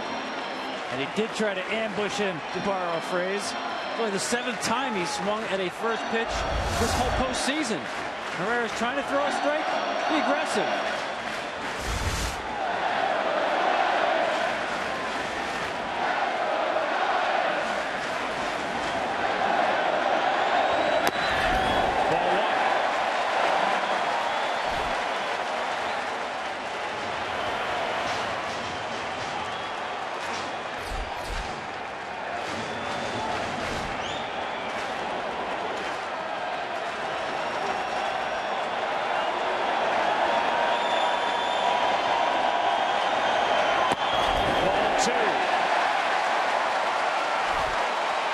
I'm sure some people are probably questioning Ned Yost. Why you go away from the formula right here in the 6th? But I agree with it. You're in the middle of the lineup, heading through. This is a critical half inning for the Royals.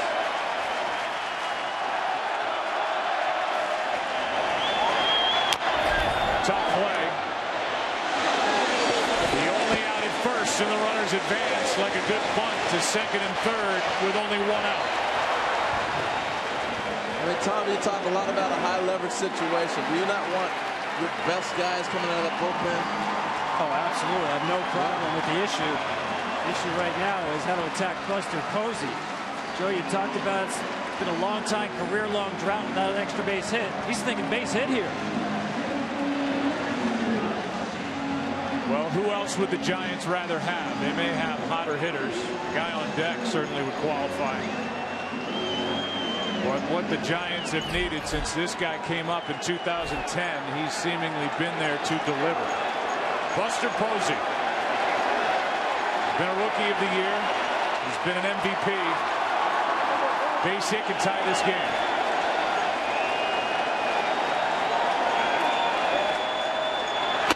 Ball one. Well, Buster got to see him the other night in Kansas City. And again, I just keep going back to those things that hitters look for, that memory bank that's right there. I've seen his stuff. He was ready to swing had it been in his zone.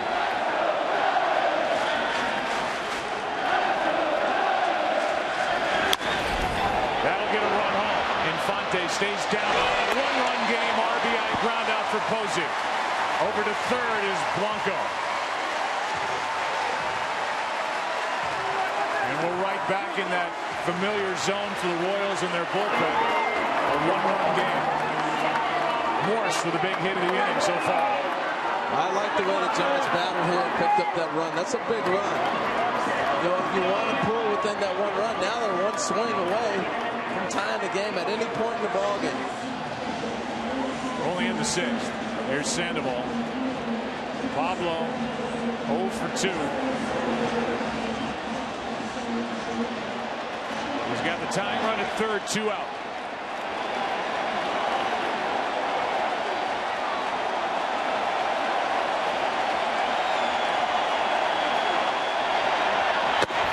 Strike one just pumped in there at 101.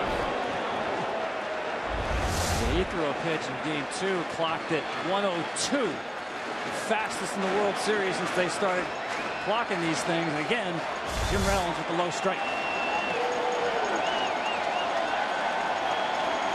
Tying run at third. Late swing at 99 and the count 0-2. I don't know how he fouls this pitch off. 99 chin high.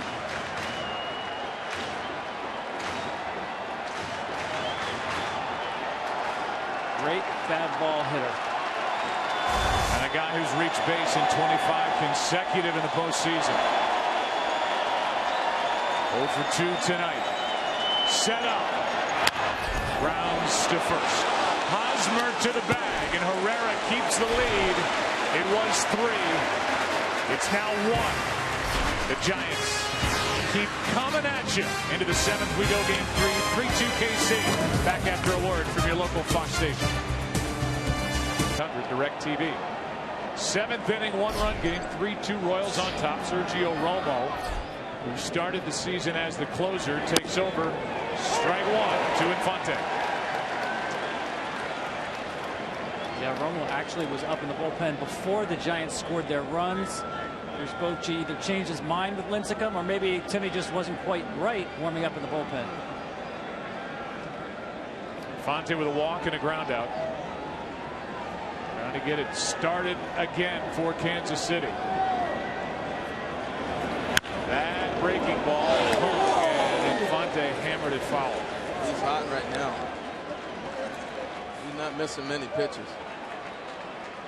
The great Joe Montana. I worked with a Hall of Fame quarterback, my other day job. In his mind and for his money, that man is the best to ever do it. Pretty awesome, man. Those Bill Walsh teams here in San Francisco, incredible. Even when Joe went to Kansas City, great. Sitting next to Peter McGowan here on this now breezy, chilly night in San Francisco. I like what Buster Posey did with his target before that pitch. He doubled up on the slider. Buster pretty much had his glove in the other batter's box, reminding him, don't hang it like you did the last one. Infante right up on the plate, waiting for a 1-2. Counted in with a pitch down and away. One down.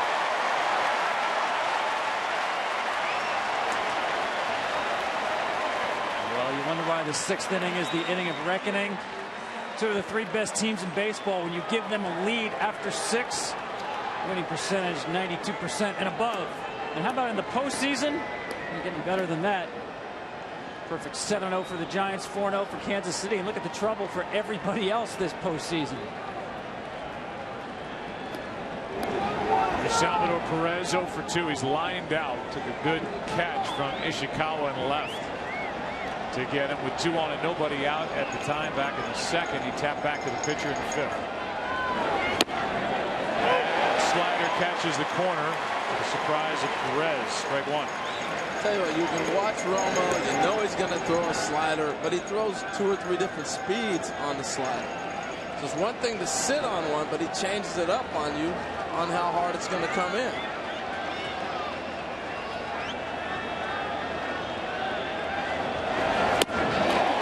Another strike 2. There you go. You saw the reinforcement again from Buster, showing the glove way outside. Get it there, and he does. That ball broke like a wiffle ball in the backyard. The Giants won it all back in 2012. Romo took over as the closer for Casilla. Here in 2014, Casilla is the closer. He and Romo switched back. That wicked pitch dips low, ball 1. Yeah, I'm watching Buster too. He's back there doing all kinds of things to make it have to reach.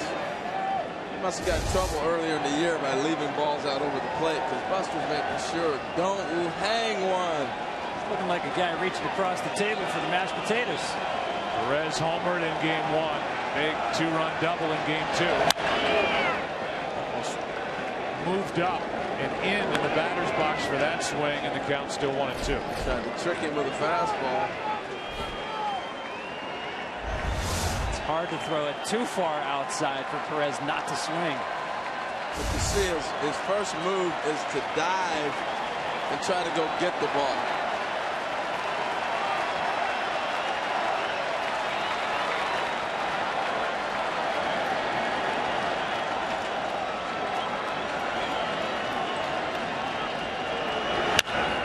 Hit in the air to left. Back. Ishikawa in front of the track. 2 down. Give you the in-game box score brought to you by Geico. For Kansas City. Escobar right there again. 2 out of 3. He has scored 2 runs. Gordon with an RBI double. And in that 2-run 6th inning, Gordon scored on the RBI hit with 2 out by Eric Hosmer. That's the difference in the game. Hosmer solving Javier Lopez for a base hit into center to, at the time, make it 3-0. It's now 3-2. Here's Gerard Dyson. 0 for 2, 0 for 9 this postseason. Strike one. Joe comparison at you. The way I'm watching Gerard Dyson in his stance, it reminds me of Ozzie Smith from the left side of the plate. Yeah. He puts his hands in the same position. He does that little rock. Look at him. Wearing the right number for that, too. Here's the 0-1. Number 1 up the middle. That will keep the inning alive. And Herrera is going to stay in the game and hit. The pitcher, the number 9 spot, no pinch hitter in a 1-run game. Which is interesting because now Dyson's in a spot where he will test, you would think, at some point, Buster Posey and try and steal a bag.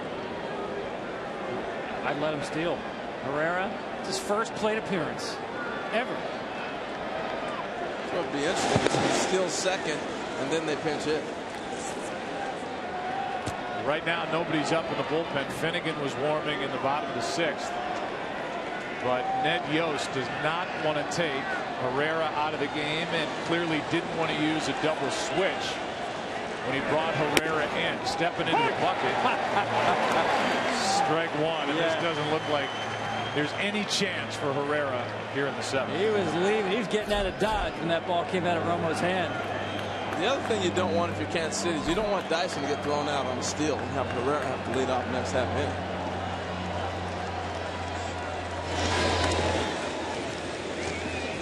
Well, by that point, they'd be using a pinch hitter. Yeah, Herrera's going to be gone. See, we're finishing sentences now. I saw that. I saw it coming. Number 1. Here's the 0-1. 1 on, 2 out. How about that? You've never had an at bat in the majors or the minors, and now you're in the World Series. Go get him, kid. I am not getting hit. Even he's laughing.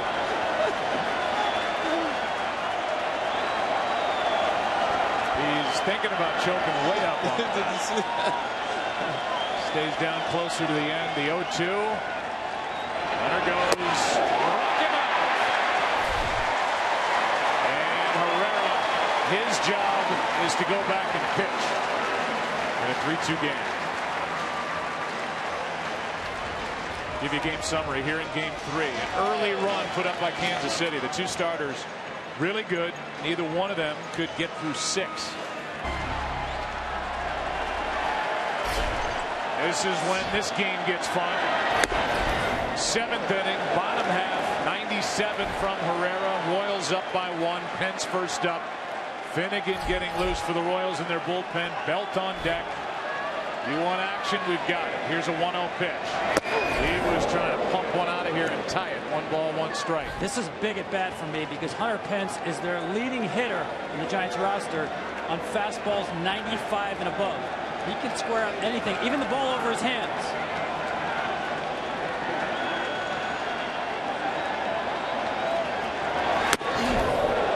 Look out. 2-1. Not a lot of history or success. Giants hitters against Kelvin Herrera 0 for 11. Again, this is a matchup. If you ever feel comfortable against Herrera, that you feel comfortable with a little bit. That's on the inside corner. The count evens 2-2. Tell you what, Joe, here's another thing that scares you when you're watching Herrera and when you're facing him. You see the 4-seam fastball run in on you. When you got a guy on the mound squinting to get his signs and he's throwing 100, you're not comfortable. I'm sorry. Herrera did not allow a home run all year. Last one was toward the end of July 2013. Count stays 2-2 on Hunter Pence. I saw him trying to go higher than high on Hunter Pence. Well, there's only one thing you can be looking for. Look at him squinting, man. And there's only one thing Hunter's looking for. It's got to be that fastball. When he throws that hard, you got to honor him.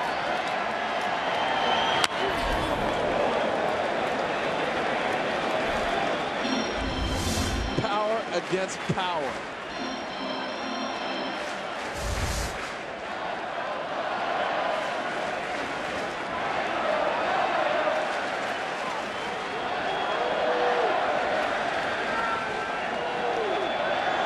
2-2.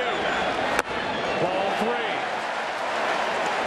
That's respect to a great fastball hitter. One with the changeup. Gotta believe it's triple digits coming here.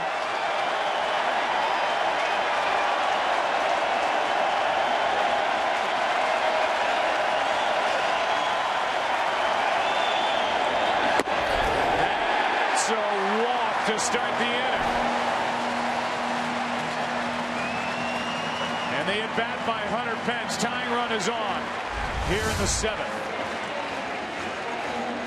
Well, a little bit too low to swing at or be called a strike. Maintain that velocity at 97 that low just tells you how great an arm he has. Well, here's Belt. He's had 2 good at bats. He has ripped a single into right, then lined out to second, and he's been locked in.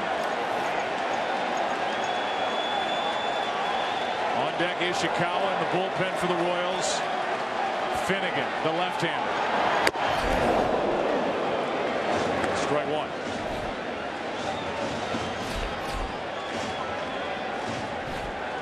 Bruce Bochy has used his biggest weapon off the bench already, Michael Morse. And he delivered with an RBI double, and later a run scored last inning.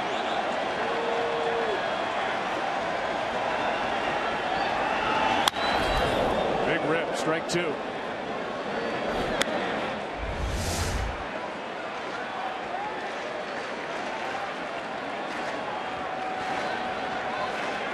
You can get away with balls in the middle when you throw that hard. You just can't time it. Pence is the 9th leadoff man to reach for the Giants in this World Series. They've scored 6 of the previous 8 times. As ball 1 tails away at 97, 1-2. He's got one thing on his mind. He's not thinking about holding the runner. He's spinning around with his release. It's just, here it is. I dare you to catch up to him.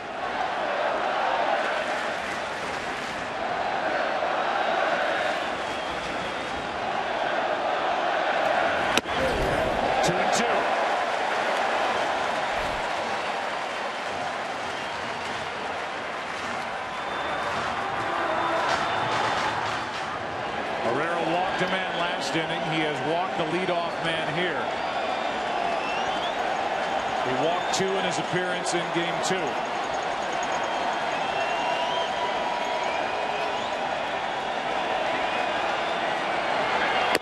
And now he's 3-2 on Belt.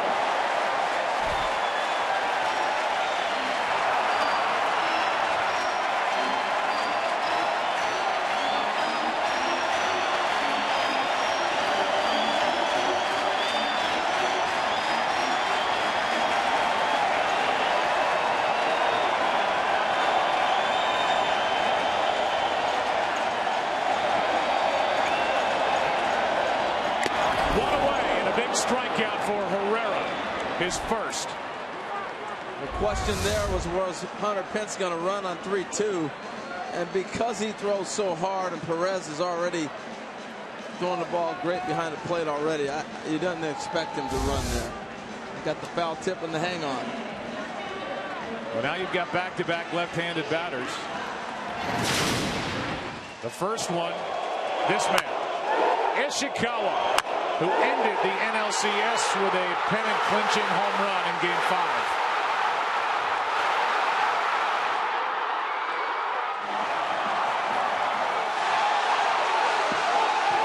And now Ned Yost is out of the dugout, and he is going to go in this spot to his rookie left-handed pitcher. And I think you're asking Herrera to throw a lot of pitches to get out of this inning. He's only gotten more than 34 times all year, and now you're going instead with the platoon matchup, the lefty on lefty.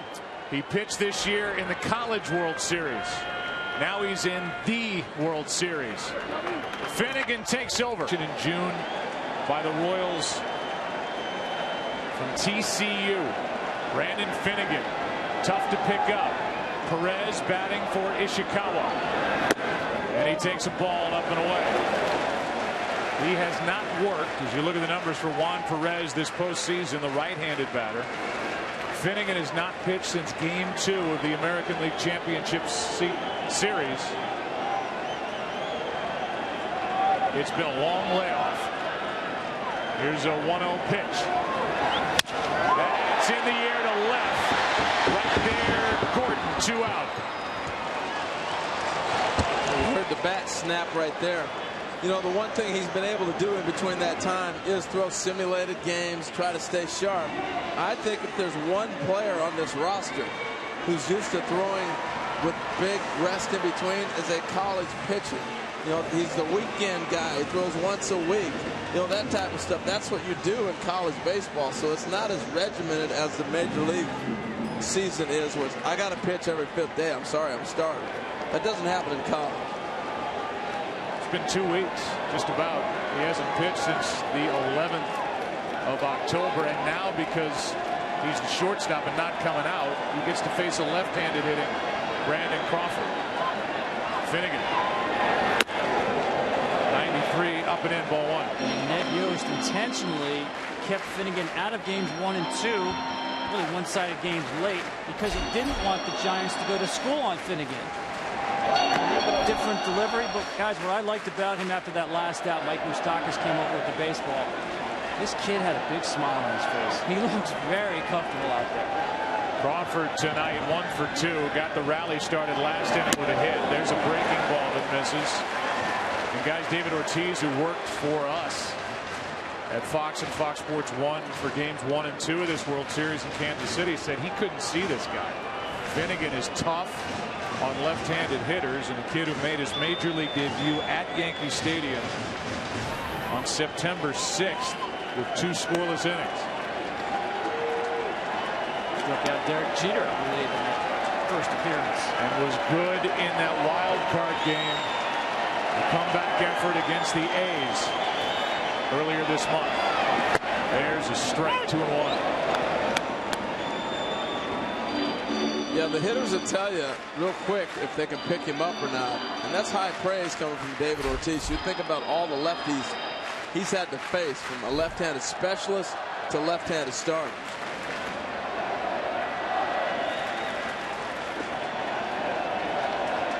Bench at first, 2 out. And now a 2-2 count.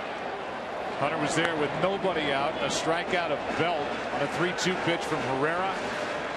And the kid, 21 years old, Brandon Finnegan, is on for the biggest 2 outs of his life.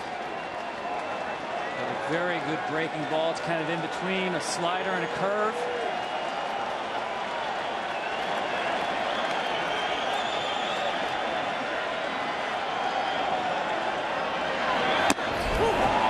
Down and away, a full count.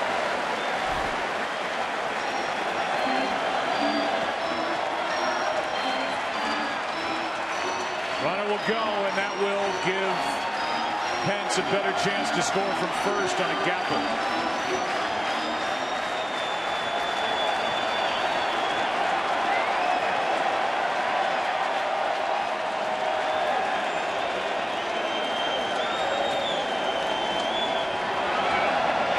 Struck him out, and what a job by the kid. 21 years old, on the road, game 3 of the World Series. And George Brett can exhale. Nasty pitch on 3-2. What a game. 8th inning rolls in. The Kansas City Royals will bat as they lead. Top of the order in the table setter is first up. That's Escobar. He's 2 out of 3 with a double, a single, 2 runs scored, and almost gets hit by Romo. Juan Perez stays in the game. He's in left. Defense gets a bit better. Perez flied out as the pinch hitter for Ishikawa in the 7th. Escobar, Gordon, and Kane with a left-hander. Affelt getting loose. That's a strike. 1 ball, 1 strike. Joe, I spent my whole career in the American League with the DH. I'm telling you, watching a National League game night in, night out is so fun. It's a better game. Strategy. Look at all the players that have gotten involved in this game. All of it. It's a better game. Here's a 1-1 pitch. Good pitch from Romo. Strike 2.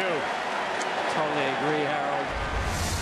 all these games or all these people who say, you know, we need the same rules in both leagues. Forget it. I'd hate to lose this kind of baseball. Actually like the dynamic of different rules, different leagues. Wade Davis getting loose for the Royals. That's their formula. Davis in the 8th, Holland in the 9th. Lead by 1 at the moment. A strikeout for Sergio Romo. His 3rd. He's just nasty. He continues to change different angles and speeds. And look at this. Right here, you're thinking fastball as a hitter. Now all of a sudden he's going to drop down on you a little bit. You might think sidearm. If you haven't seen him before, then you see this and you go, ouch, because that hurts. Whew. So that's all the different looks he gives you. And that's the anatomy of that great slider. There's a great look about how the hand and the fingers generate spin, body and arm velocity, and that was a spin master. Double switch here. Crawford coming out. Affeldt, the left-hander, coming in.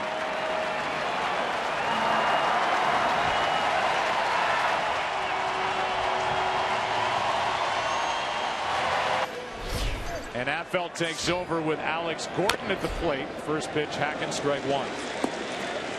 Here's the double switch. Joaquin Arias takes over at shortstop. He'll bat 9th. That means he leads it off in the bottom of this 8th. The pitcher will bat 8th.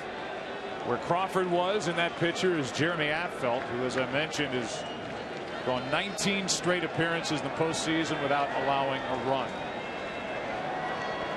What a valuable part of the bullpen he is. That's in there sizzling at 94, strike 2. We had a great conversation with Jeremy today, get a chance to meet with him. You know, he was 95, 96, 97 when he was with the Kansas City Royals years ago. Changed his arm angle, extended his career out. Traded in 2006 by current Royals GM Dayton Moore. That was close. He popped up, started to, about to throw it around as ball 1. Yeah, you saw Affeldt go, wow. I thought he had this one, especially because we've seen a low strike call tonight.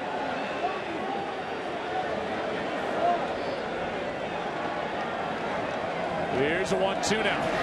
2-2. We were talking about him getting traded by Dayton Moore, and he was saying how it did him a favor, made him really appreciate the game, fall in love with the game again, and get himself going. Dayton sent him a letter and said, you need to take a break, change your scenery, and learn how to love this game again, and he did. Got to the World Series in 07 with Colorado.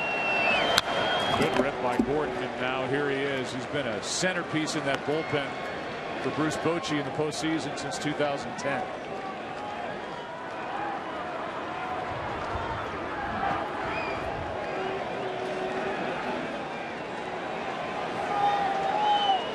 Gordon with an RBI double in that 2-run 6th inning, and then he scored on a 2-out hit by Hosmer. That's the difference in the game. Reaching for it, flies it into left. Easy for Perez. 2 out. Earlier this evening, representatives from MasterCard presented a generous $4 million donation to Stand Up to Cancer co-founders Sue Seelig and special guest celebrity ambassador Eric Stonestreet. That man is everywhere. The funds were raised with the help of MasterCard card holders through the Priceless Causes campaign. Go to priceless.com/causes to learn more about how you can get involved.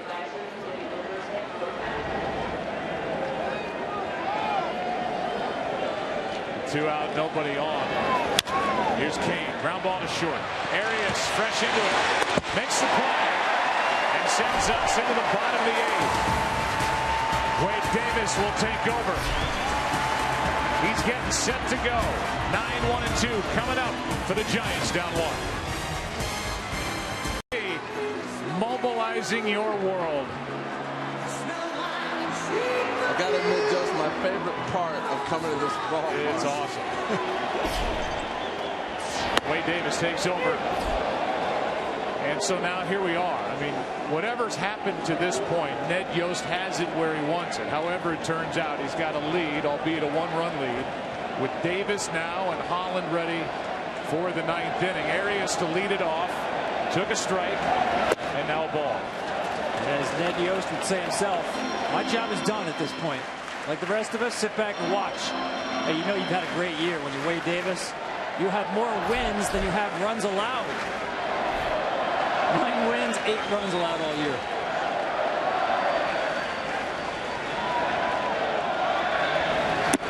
Just filthy. Strike 2. Well, from watching from this vantage point where we sit in the press box, you can see why. He gets on top of the ball, and the angle that he creates throwing at the hitter. You hear that all the time. He creates such a great angle, but you can really see it from up here, how you can't pick up that ball till late, and it's cutting on you away from the hitter. Where his career has taken off since going to the bullpen.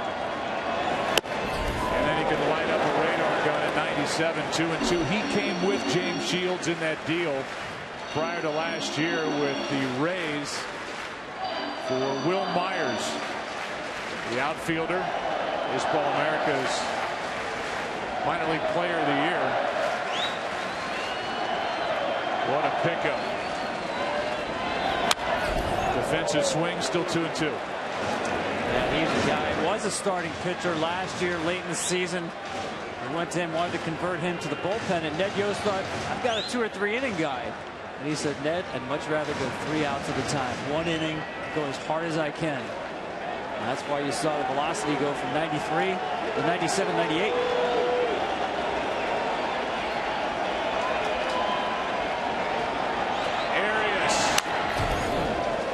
Just 1 for 2 in this postseason. So just his 3rd at bat. He stays 2-2. Tonight's stats brought to you by Better Money Habits, powered by Bank of America with Khan Academy. Here we are, World Series tied at a game apiece. The winner of Game 3 has won the series 67% of the time, 37 of 55 times. It's been tied 1-1 after 2. Here's a 2-2 pitch. Breaking ball, got him looking tight. Breaking ball from Wade Davis, 1 out. Well, he was living on the outside half, and Arias did a nice job of fouling balls off. But this is the equalizer. He can come right back inside and paint on the inside corner on you and get you. Front door cutter. Wow, at 93. Tough for a right-handed hitter to pull the trigger on that pitch. Well, here's a left-handed hitter, Gregor Blanco, with another lefty, Joe Panik, on deck. Giants came into tonight having won their last 6 World Series home games. Here's a punt. Perez out in front of the plate. What a good play. He got him. 2 down. The all-star catcher, and he had to be perfect, and he was. Wow.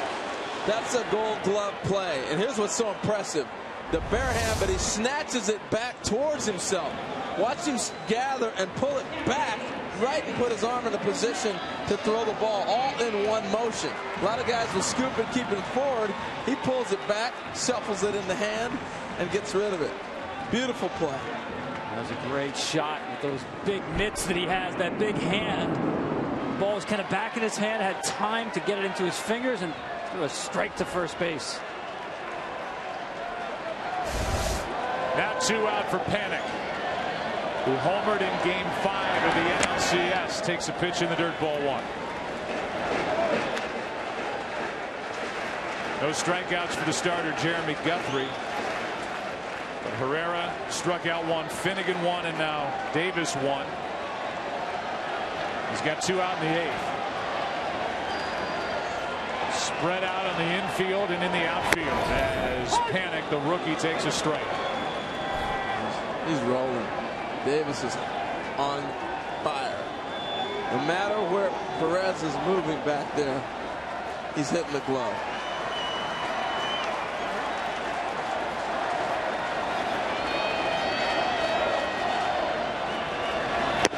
Strike 2. I mean, all you got to do is look at the glove.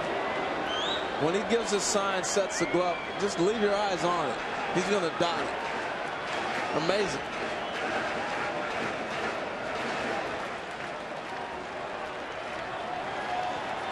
From Herrera to Finnegan, now Wade Davis. Time called by Perez, the catcher. The ninth inning, the Royals will have Hosmer, Moustakas, and Infante against Affeldt.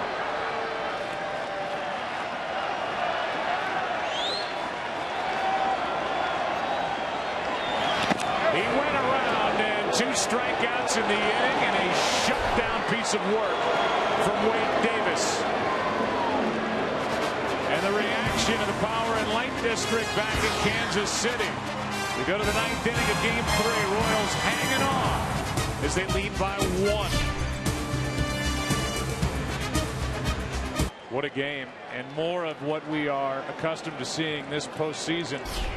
The average margin of victory in the postseason through the LCS on each side was under 2.5 runs a game, the smallest average margin since 1980. Games 1 and 2 not in that category in this World Series. 7-1, then 7-2, but back at it. 3-2 in the ninth, and a strike from Affeldt to Hosmer.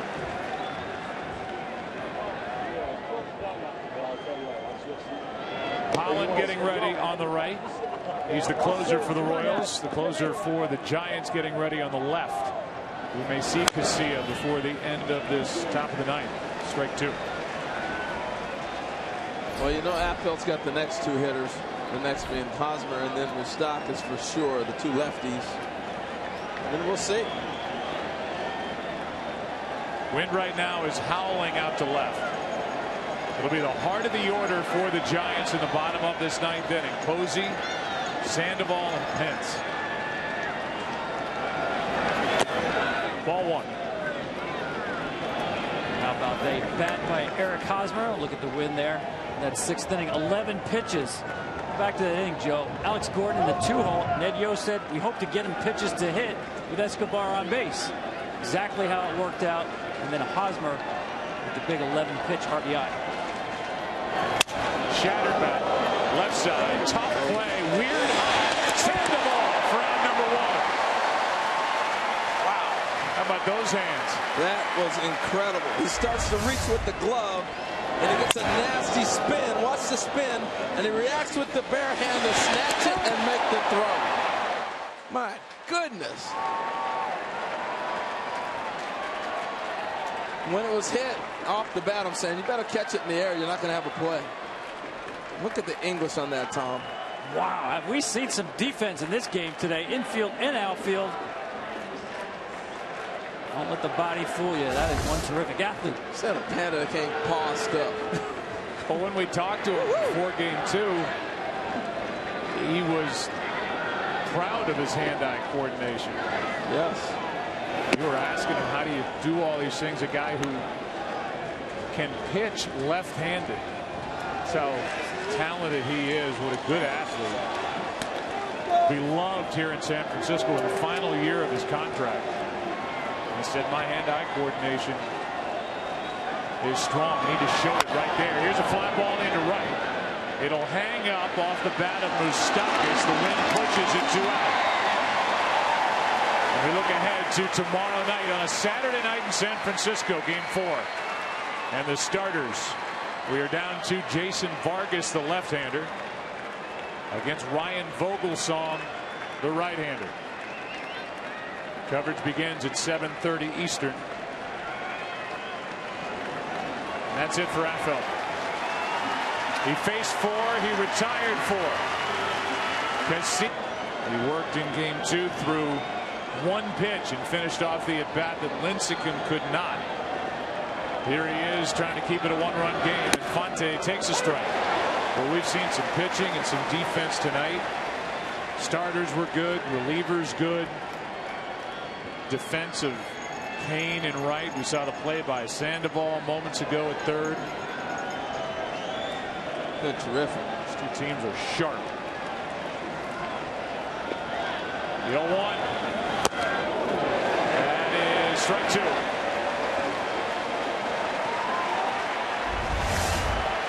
A reminder, fans, upload your best Take Me Out to the Ball Game, and you might be featured in Game 4 of this World Series. That's tomorrow night. Go to T-Mobile.com/TheBig7.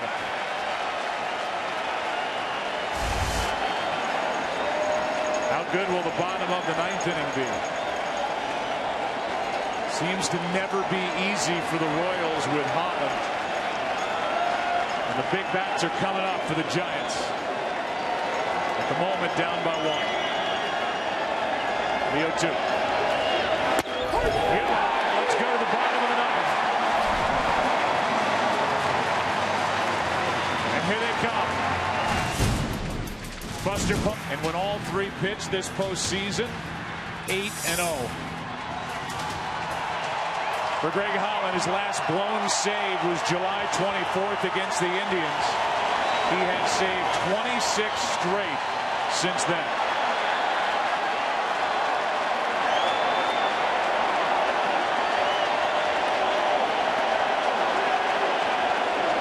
Buster Posey. Ball 1 outside. That's what you're going to see from Greg Holland. He's going to live on the corners. He's not the guy who's going to reach back and throw 95 by you. He has that in his arsenal, but he's going to live on the corners with cutters and splits.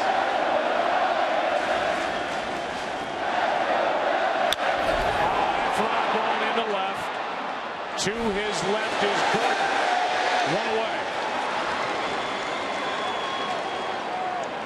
Tom, you think about all the criticism Ned Yost gets, and he certainly got it from various sources in that wild card game. But just tonight, the touch he has with that bullpen to bring Herrera in the 6th. He saved Finnegan. Finnegan bridged the gap to get to Wade Davis, and now Greg Holland. He's done a masterful job with this Kansas City bullpen and this roster. Absolutely aggressive, bringing Herrera into the game, but knowing when to take him out, and the confidence in the kid Finnegan to bail him out. Here's Sandoval. Ball 1 low. Just watching. This is it. As we said, the script is already in. Giants have to find a way to somehow crack the big 3 in the back of this bullpen. Down to 1. Who better to do it than Sandoval? Steady chunks 1 to the right side. Holland flips for out number 2, and the Royals are 1 out away from a 2-1 lead. Holland falls so far off that ball was a tapper. It was just a routine play to him with his delivery. Well, here's Hunter Pence as Holland tries to save his 7th game of this postseason.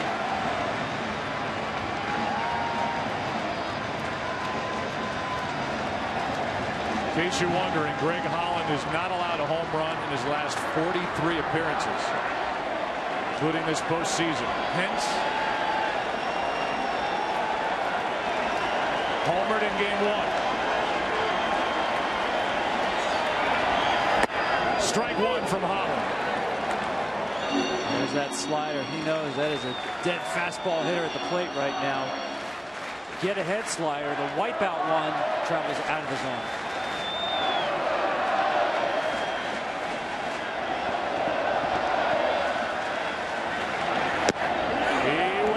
Strike 2, and the Royals 1 strike away.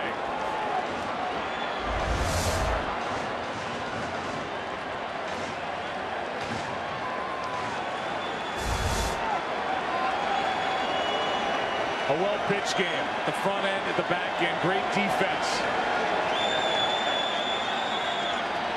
The Royals up by a run as the count goes to 1-2 on Hunter Pence. Joe, you were talking about him not giving up home runs. He lives on the edge, and I think he pitches according to the ballpark in Kansas City and here. You're going to beat me, you beat me to the big park.